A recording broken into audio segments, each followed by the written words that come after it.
ਬਾਈ ਜੀ ਨਵੀਂ DD15 ਚਲਾਉਂਦੇ ਜਾਂ ਬੇਕਾਰ MaxxForce Cummins ISX Volvo Mercedes Sprinter ਜਿਹੀ ਮੋਟਰ ਹੋਵੇ ਤੇਲ ਹੋਰ ओरिजिनल ਫਿਲਟਰ ਤਾਂ ਚੇਂਜ ਕਰਾਉਣਾ ਹੀ ਆ ਜਾਓ ਫਿਰ quick truck lube truck servicing ਵਾਹ ਭਾਈ ਵਾਹ ਕੋਈ ਅਪਾਇੰਟਮੈਂਟ ਨਹੀਂ ਡਰਾਈਵ ਥਰੂ ਫੈਸਿਲਿਟੀ ਯੂਜ਼ ਕਰੋ ਦੋ ਲੋਕੇਸ਼ਨਸ ਤੁਸੀਂ ਜਾਣਦੇ ਹੀ ਹੋ ਐਗਜ਼ਿਟ 268 ਔਨ ਹਾਈਵੇ 401 ਔਰ exit 5 on QEW quick truck lube ਖੁਸ਼ ਹੋ ਕੇ ਪਰਤੋਗੇ ਮੰਨ ਲਓ 519 0660 519 0660 QTL because we care. Quick Truck Lube.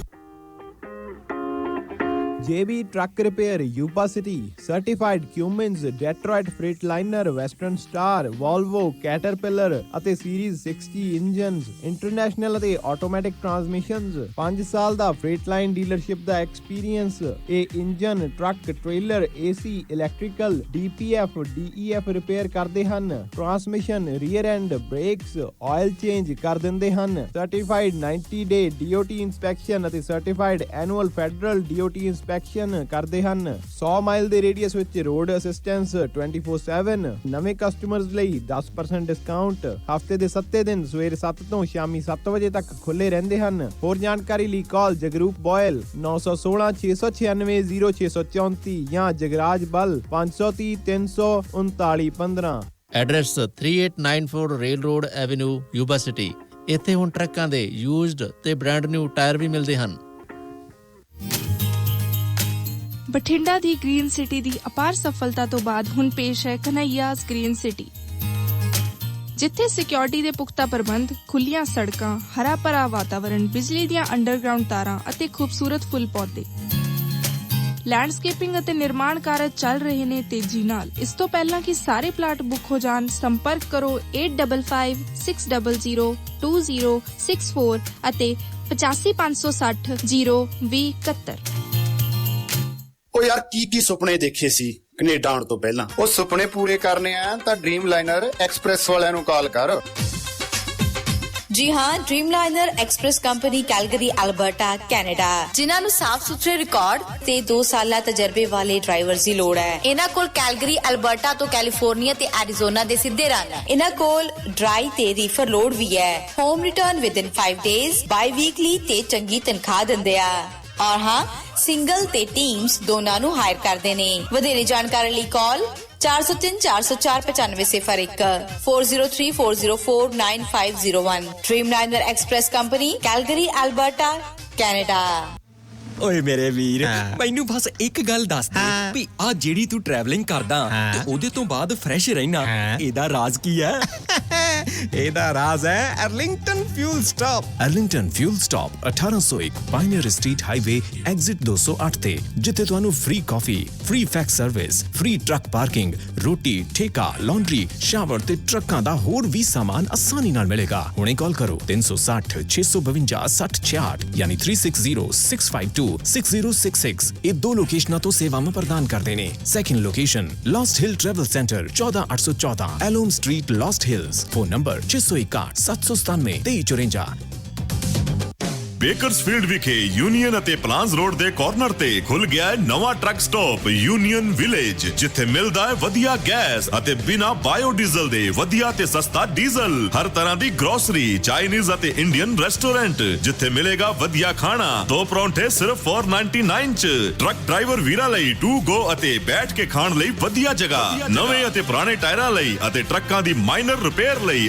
ਅੱਜ ਹੀ ਕਾਲ ਕਰੋ ਸੁਖੀ ਘੁੰਮਣ 661-885 8858 661 885 8858 Address 2201 South Union Avenue Bakersfield California 93307 Union Village radio Punjab today ਦੇ ਪ੍ਰੋਗਰਾਮ ਸ਼ਮਾਦਾਨ ਦੇ ਵਿੱਚ ਤੁਹਾਡਾ ਮੁੜ ਤੋਂ ਤੁਹਾਡਾ ਸਵਾਗਤ ਹੈ ਜੀ ਤੇ ਅੱਜ ਦਿਨ ਹੈ ਜੀ ਸੋਮਵਾਰ ਤਰੀਕ ਹੈ 12 ਅਪ੍ਰੈਲ ਸ਼ਾਮ ਦੇ 6:30 ਹੋਏ ਨੇ ਅਤੇ ਮੇਰੇ ਨਾਲ ਸਰਦਾਰ ਬਖਤੌਰ ਸਿੰਘ ਢਿੱਲੋਂ ਜੁੜ ਗਏ ਨੇ ਅਤੇ ਇਸ ਤੋਂ ਪਹਿਲਾਂ ਕਿ ਆਪਾਂ ਪ੍ਰੋਗਰਾਮ ਨੂੰ ਅੱਗੇ ਲਿਜਾਈਏ ਤੁਹਾਨੂੰ ਵਾਸ਼ਿੰਗਟਨ ਫਰੇਟ ਸਰਵਿਸ ਸਿਐਟਲ ਦਾ ਸੁਨੇਹਾ ਦੇ ਦਈਏ ਜੇਕਰ ਤੁਸੀਂ ਓਨਰ ਆਪਰੇਟਰ ਹੋ ਡਰਾਈਵਰ ਹੋ ਤੇ ਡਿਸਪੈਚ 'ਚ ਪੰਜਾਬੀ ਤੇ ਇੰਗਲਿਸ਼ 'ਚ ਵੀ ਚਾਹੀਦਾ ਤਾਂ ਗੁਰਵਿੰਦਰ ਸਿੰਘ ਧਾਲੀਵਾਲ ਹੋਰਾਂ ਨਾਲ 2063544060 'ਤੇ ਸੰਪਰਕ ਕਰ ਲਓ। ਜਗਦੇਵ ਸੰਧੂ ਹੋਰਾਂ ਨਾਲ 2532666924 'ਤੇ ਕਾਲ ਕਰ ਲਓ। ਤੁਹਾਨੂੰ ਦੱਸ ਦਈਏ ਕਿ ਇਹ ਤੁਹਾਨੂੰ ਸੈਟਲ ਦੇ ਵਿੱਚ ਲੋਕਲ ਜੌਬ ਦਿੰਦੇ ਨੇ। Akal truck and trailer Winnipeg Manitoba ਹੁਣ ਆਪਣੀ ਨਵੀਂ ਲੋਕੇਸ਼ਨ 'ਤੇ ਸ਼ਿਫਟ ਹੋ ਗਏ ਨੇ। ਜਿਹੜੇ ਵੀਰ ਟਰਾਂਸ ਕੈਨੇਡਾ ਚੱਲਦੇ ਨੇ, ਓਨਰ ਡਰਾਈਵਰ ਟਰੱਕਰ, ਅਤੇ ਉਹ ਇਹ ਐਡਰੈਸ ਨੋਟ ਕਰ ਲੈਣ ਜੀ। ਲੋਕੇਸ਼ਨ ਹੈ ਜੀ 82 ਰੇਨਮ ਡਰਾਈਵ, ਫਾਰਮਰਸ ਰੋਡ, ਵਿਨੀਪੈਗ। ਇੱਥੇ ਜਿੱਥੇ ਤੁਹਾਨੂੰ ਪਹਿਲਾਂ windscreen change, oil change, brake, engine rebuilt, DOT safety ਤੋਂ ਇਲਾਵਾ ਸੈਮੀ ਦੇ ਸਾਰੇ ਕੰਮ ਕੀਤੇ ਜਾਂਦੇ ਸੀ, ਹੁਣ ਤੁਹਾਨੂੰ ਵਾਸ਼ ਅਤੇ ਕੁਇਕ ਟਰੱਕ ਲਿਊਬ ਵੀ ਮਿਲਦਾ। ਨਾਲ ਦੀ ਨਾਲ ਪਾਰਕਿੰਗ ਦੀ ਸਹੂਲਤ ਵੀ ਉਪਲਬਧ ਹੈ ਜੀ। ਬਲਤੇਜ ਪਨੇਸਰ ਹੋਣਾ ਨਾਲ 2044592000 ਯਾਨੀ ਕਿ 2044592000 'ਤੇ ਕਾਲ ਕਰ ਸਕਦੇ ਹੋ। ਸੋ ਢਿੱਲੋਂ ਸਾਹਿਬ ਮੇਰੇ ਨਾਲ ਨੇ। ਢਿੱਲੋਂ ਸਾਹਿਬ ਸਤਿ ਸ਼੍ਰੀ ਅਕਾਲ ਜੀ। ਸਤਿ ਸ਼੍ਰੀ ਅਕਾਲ ਜੀ। ਢਿੱਲੋਂ ਸਾਹਿਬ, ਕੂਚ ਬਿਹਾਰ, ਜੇਕਰ ਇਹ ਬਿਹਾਰ ਨਹੀਂ ਹੈ, ਵੈਸੇ ਅਸਲ 'ਚ ਬੰਗਾਲ ਦਾ ਇਹ ਸ਼ਹਿਰ ਹੈ। ਖਾਸ ਕਰਕੇ ਜੇਕਰ ਗੱਲ ਕਰੀਏ ਤਾਂ ਗੋਰਖਾ ਲੈਂਡ ਦੇ ਨਾਲ ਵੀ ਇਹਦਾ ਸੰਬੰਧ ਆਉਂਦਾ। ਇੱਥੇ ਗੋਲੀਕਾਂਡ ਹੋਇਆ, ਪਹਿਲਾਂ ਥੋੜ੍ਹਾ ਜਿਹਾ ਗੋਲੀਕਾਂਡ ਬਾਰੇ ਦੱਸ ਦਿਓ। ਅਤੇ ਮਮਤਾ ਬੈਨਰਜੀ ਨੇ ਕਿਹਾ ਕਿ ਇਹ BJP ਦੀ ਸਾਜ਼ਿਸ਼ ਹੈ। ਅਤੇ ਜਿਹੜੇ ਗੋਰਖਾ ਜਨਮੁਕਤੀ ਮੋਰਚਾ ਦੇ GJM ਦੇ ਮੁਖੀ ਨੇ ਬਿਮਲ ਗੋਗੰਗ, ਉਹਨਾਂ ਨੇ ਕਿਹਾ ਕਿ ਕੂਚ ਬਿਹਾਰ 'ਚ CISF ਵੱਲੋਂ ਕੀਤੀ ਗਈ ਗੋਲਾਬਾਰੀ 'ਚ ਜਿਹੜੇ 4 ਵਿਅਕਤੀਆਂ ਦੀ ਮੌਤ ਹੋਈ ਹੈ, ਉਹਦਾ ਜਿਹੜਾ ਗੁੱਸਾ ਹੈ ਉਹ BJP ਨੂੰ ਸਾਹਮਣਾ ਕਰਨਾ ਪੈ ਸਕਦਾ ਹੈ। ਬਿਲਕੁਲ, ਜਿਵੇਂ ਤੁਸੀਂ ਦੱਸਿਆ, ਕੂਚ ਬਿਹਾਰ ਇੱਕ ਜ਼ਿਲ੍ਹਾ ਹੈ ਜੀ, ਔਰ ਉਸ ਜ਼ਿਲ੍ਹੇ ਦੇ ਵਿੱਚ ਇੱਕ ਪੋਲਿੰਗ ਬੂਥ ਹੈ, ਜਿਸ ਪੋਲਿੰਗ ਬੂਥ ਦੇ ਉੱਤੇ ਇਲੈਕਸ਼ਨ ਜਿਹੜੀ ਚੌਥੇ ਗੇੜ ਦੀ ਹੁੰਦੀ ਸੀ ਜੀ। ਜਦੋਂ ਇਲੈਕਸ਼ਨ ਹੋ ਰਹੀ ਹੈ ਅਤੇ ਉੱਥੇ 2 ਧਿਰਾਂ ਦੇ ਦਰਮਿਆਨ ਤੂੰ ਮੈਂ ਹੋ ਗਈ। 2 ਧਿਰਾਂ ਜਿਹੜੀਆਂ ਹੈਗੀਆਂ, ਇੱਕ ਪਾਸੇ ਤ੍ਰਿਣਮੂਲ ਕਾਂਗਰਸ ਹੈ, ਮਮਤਾ ਬੈਨਰਜੀ ਦੀ ਪਾਰਟੀ ਜੀ, ਅਤੇ ਦੂਜੇ ਪਾਸੇ BJP ਹੈ ਜੀ। ਜਦੋਂ ਤੂੰ ਮੈਂ ਹੋ ਗਈ ਅਤੇ ਗੱਲ ਥੋੜ੍ਹੀ ਜਿਹੀ ਧੱਕੇ ਮੁੱਕੀ ਤੱਕ ਗੱਲ ਪਹੁੰਚ ਗਈ। ਇਨਫੋਰਮੇਸ਼ਨ ਮਿਲ ਗਈ ਅਤੇ CISF ਜੀ, ਸੈਂਟਰਲ ਇੰਡਸਟਰੀਅਲ ਸਿਕਿਉਰਿਟੀ ਫੋਰਸ ਦੇ ਦਸਤੇ ਆ ਜਿਹੜੇ, ਉਹ ਮੌਕੇ 'ਤੇ ਪਹੁੰਚ ਗਏ।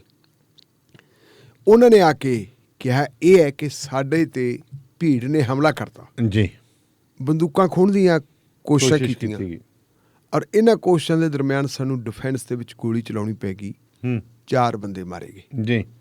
4 ਦੇ ਵਿੱਚੋਂ ਇੱਕ ਬੰਦਾ ਜਿਹੜਾ ਹੈਗਾ, ਇੱਕ ਬੱਚਾ ਹੈ, ਨਾਬਾਲਗ ਹੈ, 18 ਸਾਲ ਦੀ ਉਮਰ ਹੈ, ਪਹਿਲੀ ਵਾਰ ਉਹ ਵੋਟ ਪਾਉਣ ਵਾਸਤੇ ਗਏ ਜੀ। ਉਹ ਲਾਈਨ ਦੇ ਵਿੱਚ ਖਲੋਤਾ ਹੈ। ਇਹ ਦੱਸਦੇ ਆ ਵੀਡੀਓ, ਜਿਹੜੀਆਂ ਸੋਸ਼ਲ ਮੀਡੀਆ ਦੀਆਂ ਵੀਡੀਓਜ਼ ਆਉਂਦੀਆਂ, ਕਿ ਉਹ ਮਿੰਨਤਾਂ ਕਰ ਰਿਹਾ ਜੀ ਕਿ ਮੇਰੀ ਜਾਨ ਬਖਸ਼ੀ ਕਰ ਦਿਓ, ਲੇਕਿਨ ਗੋਲੀਆਂ ਮਾਰ ਕੇ ਮਾਰਤਾ ਜੀ। ਸਵਾਲ ਇਹ ਪੈਦਾ ਹੁੰਦਾ ਹੈ ਕਿ ਇਹ CISF ਫੋਰਸ ਕਿਹੜੀ ਹੈ? ਇਹ ਹੈ ਸੈਂਟਰਲ ਇੰਡਸਟਰੀਅਲ ਸਿਕਿਉਰਿਟੀ ਫੋਰਸ, ਜਿਹੜੀ ਜਿਹਨੇ ਕਾਰਖਾਨਿਆਂ ਦੀ, ਇੰਡਸਟਰੀਜ਼ ਦੀ ਰਾਖੀ ਕਰਨੀ ਹੁੰਦੀ ਹੈ। ਪੈਰਾਮਿਲਟਰੀ ਦੇ ਉਹਦੇ ਵਿੱਚ ਹੀ ਆਉਂਦੀ ਹੈ। ਇਹ ਭਾਵੇਂ ਆਉਂਦੀ ਹੈ, ਪਰ ਪੈਰਾਮਿਲਟਰੀ ਦੀ ਜਿਹੜੀ ਪੈਰਾਮਿਲਟਰੀ ਨੂੰ ਟ੍ਰੇਨਿੰਗ ਆ, ਇਹਨੂੰ ਨਹੀਂ ਹੁੰਦੀ। ਇਹਦੀ ਜਿਹੜੀ ਟ੍ਰੇਨਿੰਗ ਹੈ, ਇਹਦੀ ਟ੍ਰੇਨਿੰਗ ਹੁੰਦੀ ਹੈ ਕਿ ਜਿਹੜੇ ਅਦਾਰੇ ਹੈ, ਅਦਾਰਿਆਂ ਨੂੰ ਪ੍ਰੋਟੈਕਟ ਕਰਨੇ। ਜੇ ਅਦਾਰੇ ਦੇ ਉੱਤੇ ਕਿਸੇ ਕਿਸਮ ਦਾ ਕੋਈ ਅਟੈਕ ਹੁੰਦਾ, ਤੁਸੀਂ ਉਹਨਾਂ ਬੰਦਿਆਂ ਨੂੰ ਫੜਨੇ, ਉਹਨਾਂ ਨੂੰ ਤੁਸੀਂ ਮਾਰ ਵੀ ਸਕਦੇ ਜੇ ਕੋਈ ਕਰਦਾ। ਮਸਲਨ ਏਅਰਪੋਰਟ ਦੀਆਂ ਸਾਰਿਆਂ ਦੀ CISF ਹੁੰਦੀ ਹੈ। ਏਅਰਪੋਰਟਾਂ ਦੇ ਉੱਤੇ, ਸਾਰੇ ਥਾਵਾਂ ਦੇ ਉੱਤੇ ਜਿੰਨੇ ਵੱਡੇ ਕਾਰਖਾਨੇ ਸਾਡੇ, NFL ਹੈ, ਇੱਥੇ CISF ਵੀ ਲੱਗੀ ਹੋਈ ਹੈ। ਸੋ ਇਹਨਾਂ ਦੀ ਜ਼ਿੰਮੇਵਾਰੀ ਹੈ। ਜਿਹੜੀ ਪਾਰਾਮਿਲਟਰੀ ਫੋਰਸਿਸ, ਜਿਹਨੂੰ ਅਸੀਂ ਅਸਲ ਪਾਰਾਮਿਲਟਰੀ ਫੋਰਸਿਸ ਕਹਿੰਦੇ ਹਾਂ, ਉਹਦੇ 'ਚ BSF ਵੀ ਹੁੰਦੀ ਹੈ, ਲੇਕਿਨ BSF ਦੀ ਵੀ ਜ਼ਿਆਦਾਤਰ ਡਿਊਟੀ ਹੈ ਜਿਹੜੀ ਉਹ ਬਾਰਡਰ ਸਿਕਿਉਰਿਟੀ ਫੋਰਸ ਹੁੰਦੀ ਹੈ। CRPF ਹੋ ਰਿਹਾ ਇੱਦਾਂ ਹੀ, ਮਤਲਬ ITBP, ਇੰਡੋ ਤਿੱਬਤਨ ਬਾਰਡਰ ਪੁਲਿਸ ਹੈ ਜਿਹੜੀ ਹੈਗੀ, ਉਹ ਵੀ BSF ਵਰਗੀ ਹੁੰਦੀ ਹੈ। ਕਿਸੇ ਜ਼ਮਾਨੇ ਦੇ ਵਿੱਚ ਸਾਡੀ PAP ਵੀ ਹੁੰਦੀ ਸੀ ਜੀ, ਜਿਹਨੂੰ ਅਸੀਂ ਪੰਜਾਬ ਆਰਮਡ ਪੁਲਿਸ ਕਹਿੰਦੇ ਹਾਂ। ਸ਼ੁਰੂ ਦੇ ਵਿੱਚ ਬਾਰਡਰਾਂ ਦੇ ਉੱਤੇ ਇਹ ਵੀ ਤਾਇਨਾਤ ਹੁੰਦੀ ਰਹੀ ਹੈ, ਲੇਕਿਨ ਜਿਸ ਵੇਲੇ ਪੰਜਾਬ 'ਚ ਗੜਬੜ ਹੋਈ ਸੀ ਅਤੇ ਉੱਧਰੋਂ ਕਾਫੀ ਘੁਸਪੈਠ ਵੱਧ ਗਈ ਸੀ ਪਾਕਿਸਤਾਨ ਵਾਲੇ ਪਾਸਿਓਂ, ਫਿਰ BSF ਔਰ ਇਹ ਲਾਤੇ ਸੀ, ਤੁਹਾਡੇ ਆਰਮੀ ਵਾਲੇ ਲਾਤੇ ਸੀ। ਉਦੋਂ ਫਿਰ PAP ਨੂੰ ਜਿਹੜਾ ਅਮਰੀਕਾ 'ਚ ਵਾਪਸ ਬੁਲਾ ਲਿਆ ਜੀ। ਸੋ CISF ਨੂੰ ਉੱਥੇ ਤਾਇਨਾਤ ਕਰਨਾ, ਕਿਉਂਕਿ CISF ਦੇ ਕੋਲੇ ਲਾ ਐਂਡ ਆਰਡਰ ਨੂੰ ਮੇਨਟੇਨ ਕਰਨ ਦੀ ਜੀ, ਲਾ ਐਂਡ ਆਰਡਰ ਨੂੰ ਕੰਟਰੋਲ ਕਰਨ ਦੀ ਇਹਨਾਂ ਕੋਲੇ ਯੋਗਤ ਨਹੀਂ ਹੁੰਦੀ। ਇਹਨਾਂ ਦੇ ਕੋਲੇ ਉਹ ਸਕਿੱਲ ਹੈ ਨਹੀਂ, ਉਹ ਯੋਗਤਾ ਹੈ ਨਹੀਂ ਜੀ। ਇਹ ਤਾਂ ਸਿਰਫ ਹੈ ਕਿ ਪਟਾਕਾ ਪਾ ਸਕਦੇ ਹੈ, ਗੋਲੀ ਮਾਰ ਸਕਦੇ ਹੈ, ਹਵਾਈ ਫਾਇਰ ਕਰ ਦੇਣ, ਕੁਛ ਵੀ ਹੈ। ਜਿਹੜੇ 4 ਬੰਦੇ ਮਾਰੇ ਗਏ ਜੀ, ਮੰਨ ਲਓ ਜੀ ਉਹ ਕਹਿੰਦੇ ਕਿ ਸਾਡੀਆਂ ਰਾਈਫਲਾਂ ਖੋਹਣ ਦੀ ਕੋਸ਼ਿਸ਼ ਕੀਤੀ ਸੀ, ਕਿਸੇ ਦੀ ਰਾਈਫਲ ਖੋਹੀ, CISF ਵਾਲੇ ਨੂੰ ਕਿਸੇ ਨੂੰ ਝਰੀਟ ਆਈ, ਇਹ ਵੀ ਦੱਸਿਆ ਜਾਵੇ। ਇਹ ਵੀ ਹੈ ਨਹੀਂ। ਮੋਰ ਓਵਰ ਜੇ ਕਈ ਵਾਰੀ ਇਹ ਸਥਿਤੀ ਹੁੰਦੀ ਹੈ ਕਿ ਹਾਲਾਤ ਬੇਕਾਬੂ ਹੁੰਦੇ ਆ ਤਾਂ ਉਹਦਾ ਪਹਿਲਾ ਤਰੀਕਾ ਹੁੰਦਾ ਹਵਾਈ ਫਾਇਰਿੰਗ। ਜੀ। ਹਵਾਈ ਫਾਇਰਿੰਗ ਤੋਂ ਬਾਅਦ ਜੇ ਫੇਰ ਲੋੜ ਪੈਂਦੀ ਹੈ ਤਾਂ ਤੁਸੀਂ ਲੱਤਾਂ ਬਾਹਾਂ 'ਚ ਸਿੱਧਾ ਫੇਰ ਨਹੀਂ ਮਾਰ, ਲੱਕ ਤੋਂ ਨੀਚੇ ਮਾਰ ਸਕਦੇ ਹੋ, ਬੰਦੇ ਨੂੰ ਡੈਮੇਜ ਕਰ ਸਕਦੇ ਹੋ, ਉਹਨੂੰ ਡੇਗ ਸਕਦੇ ਹੋ। ਲੇਕਿਨ ਮਮਤਾ ਬੈਨਰਜੀ ਦਾ ਜਿਹੜਾ ਇਲਜ਼ਾਮ ਹੈ, ਮਮਤਾ ਬੈਨਰਜੀ ਦਾ ਇਲਜ਼ਾਮ ਹੈ ਕਿ ਮੇਰੇ ਜਿਹੜੇ ਵਰਕਰ ਹੈ, ਤ੍ਰਿਣਮੂਲ ਕਾਂਗਰਸ ਦੇ ਵਰਕਰ ਹੈ, ਤੇ ਇਹਨਾਂ ਵਰਕਰਾਂ ਦੇ ਸਿਰਾਂ 'ਚ ਤੇ ਛਾਤੀਆਂ 'ਚ ਗੋਲੀਆਂ ਮਾਰੀਆਂ ਗਈਆਂ ਸਿੱਧੀਆਂ। ਉਹ ਕਹਿੰਦੀ ਹੈ, ਮਮਤਾ ਬੈਨਰਜੀ ਡੇ 1 ਤੋਂ ਕਹਿੰਦੀ ਆ ਰਹੀ ਹੈ, ਜਿਸ ਵੇਲੇ ਨੰਦੀਗ੍ਰਾਮ ਦੇ ਵਿੱਚ ਮਮਤਾ ਬੈਨਰਜੀ ਦੀ ਸੱਟ ਲੱਗਦੀ ਹੈ ਜੀ, ਉਦੋਂ ਵੀ ਉਹਦਾ ਇਹ ਕਹਿਣਾ ਸੀ ਕਿ ਅਮਿਤ ਸ਼ਾਹ ਨੇ ਇੱਕ ਸੋਚੀ ਸਮਝੀ ਸਾਜ਼ਿਸ਼ ਦੇ ਤਹਿਤ ਇਹਨਾਂ ਨੂੰ ਜਿਹੜੀ ਹੈਗੀ ਪਲੈਨਿੰਗ ਬਣਾ ਕੇ, ਯੋਜਨਾ ਬਣਾ ਕੇ CRF BSF ਵਾਲਿਆਂ ਨੂੰ ਭੇਜਿਆ ਹੈ, ਔਰ ਇਹਨਾਂ ਦੇ ਜ਼ਰੀਏ ਇਹ ਪੋਲਿੰਗ ਦੇ ਉੱਤੇ ਗੜਬੜ ਕਰਵਾ ਰਹੇ ਆ, ਵੋਟਾਂ ਦੇ ਵਿੱਚ ਕਰਵਾ ਰਹੇ ਜੀ। ਹੁਣ ਅਗਲੀ ਗੱਲ ਇਹ ਕੀਤੀ, ਕੱਲ ਮਮਤਾ ਬੈਨਰਜੀ ਨੇ ਫਿਰ ਇੱਕ ਪ੍ਰੈਸ ਕਾਨਫਰੰਸ ਕੀਤੀ, ਔਰ ਉਸ ਪ੍ਰੈਸ ਕਾਨਫਰੰਸ ਦੇ ਵਿੱਚ ਉਹਨੇ ਫਿਰ ਇਲਜ਼ਾਮ ਜਿਹੜਾ ਹੈਗਾ ਉਹ BJP ਤੇ ਲਾਇਆ ਜੀ ਕਿ ਇਹ ਇਹਨਾਂ ਦੀ ਸਾਜ਼ਿਸ਼ ਹੈ। ਸਗੋਂ ਬਹੁਤ ਅੱਗੇ ਚਲੀ ਗਈ ਮਮਤਾ ਬੈਨਰਜੀ, ਕਹਿੰਦੀ ਹੈ ਕੇਂਦਰ ਦੀ, ਖਾਸ ਕਰਕੇ ਅਮਿਤ ਸ਼ਾਹ ਦਾ ਨਾਂ ਲੈ ਕੇ ਉਹ ਕਹਿੰਦੀ ਇਹ ਉਹਦੀ ਬੰਗਾਲੀਆਂ ਦੀ ਨਸਲਕੁਸ਼ੀ ਕਰਨ ਦਾ ਇੱਕ ਯਤਨ ਹੈ। ਐਂ ਗੋਲੀਆਂ ਕਦੇ ਵੀ, ਪਹਿਲੀ ਗੱਲ ਤਾਂ ਵੀ ਮੈਂ ਇਤਿਹਾਸ ਦੇ ਵਿੱਚ ਪਹਿਲਾਂ ਨਹੀਂ ਕਦੇ ਦੇਖਿਆ ਕਿ CISF ਨੂੰ ਇਸ ਡਿਊਟੀ 'ਤੇ ਲਾਇਆ ਜਾਂਦਾ, ਤੇ ਕਦੇ ਇਹ ਨਹੀਂ ਦੇਖਿਆ ਇਤਿਹਾਸ ਦੇ ਵਿੱਚ ਆਪਾਂ ਕਿ ਕਿਤੇ ਵੀ ਪੋਲਿੰਗ ਬੂਥ ਹੁੰਦੀ ਹੈ, ਨਕਸਲੀ ਇਲਾਕਿਆਂ 'ਚ ਵੀ ਪੋਲਿੰਗ ਬੂਥ ਹੁੰਦੀ ਹੈ, ਕਿ 4 ਬੰਦੇ ਇਕੱਠੇ ਮਾਰੇ ਜਾਣ। ਕਦੇ ਨਹੀਂ ਦੇਖਿਆ ਕਿ ਇੱਕੋ ਤਰ੍ਹਾਂ ਦੇ ਬੰਦੇ ਮਰਨ। ਜੀ। ਜੇ ਦੋਨਾਂ ਤਰ੍ਹਾਂ ਦੇ ਦਰਮਿਆਨ ਝਗੜਾ ਸੀ ਤਾਂ ਫਿਰ BJP ਦੇ ਵੀ ਮਰਨੇ ਚਾਹੀਦੇ, ਉਹਨਾਂ ਦੇ ਕਿਉਂ ਨਹੀਂ ਮਰੇ ਤੇ ਇਹਨਾਂ ਦੇ ਕਿਉਂ ਮਰੇ? ਜਿਹੜੀ ਉਦੋਂ ਵੱਡੀ ਸਿਤਮ ਜਰੀਫੀ ਹੈ, ਉਹਨੇ ਉਹ ਗੱਲ ਕਹੀ ਜਦੋਂ ਕੱਲ੍ਹ ਉਹ ਪ੍ਰੈਸ ਕਾਨਫਰੰਸ ਕਰ ਰਹੀ ਸੀ, ਤਾਂ ਉਹਨੇ ਜਿਹੜੇ ਲੋਕ ਮਰੇ ਹੈ ਉਹਨਾਂ ਦੇ ਪਰਿਵਾਰਾਂ ਦੇ ਨਾਲ ਟੈਲੀਫੋਨ ਤੇ ਗੱਲ ਕਰਕੇ ਪੱਤਰਕਾਰਾਂ ਨੂੰ ਸੁਣਾਇਆ ਕਿ ਪਰਿਵਾਰਾਂ ਦੇ ਲੋਕ ਕੀ ਮਹਿਸੂਸ ਕਰਦੇ।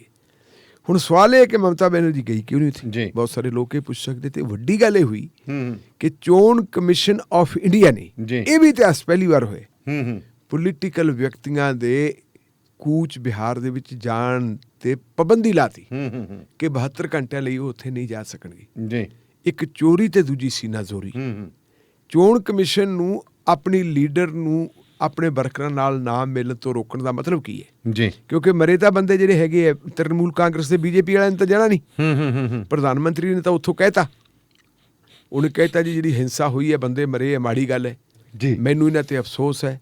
ਅਮਿਤ ਸ਼ਾਹ ਹੋਰਾਂ ਨੇ ਕਹਿ ਦਿੱਤਾ ਕਿ ਪਾਰਾਮਿਲਟਰੀ ਫੋਰਸਿਸ ਦੇ ਖਿਲਾਫ ਜਿਹੜੀ ਹੈਗੀ ਹੈ ਬੀਬੀ ਮਮਤਾ ਬੈਨਰਜੀ ਲੋਕਾਂ ਨੂੰ ਭੜਕਾ ਰਹੀ ਹੈ, ਇਹ ਇਲਜ਼ਾਮ ਲਾ ਦਿੱਤੇ।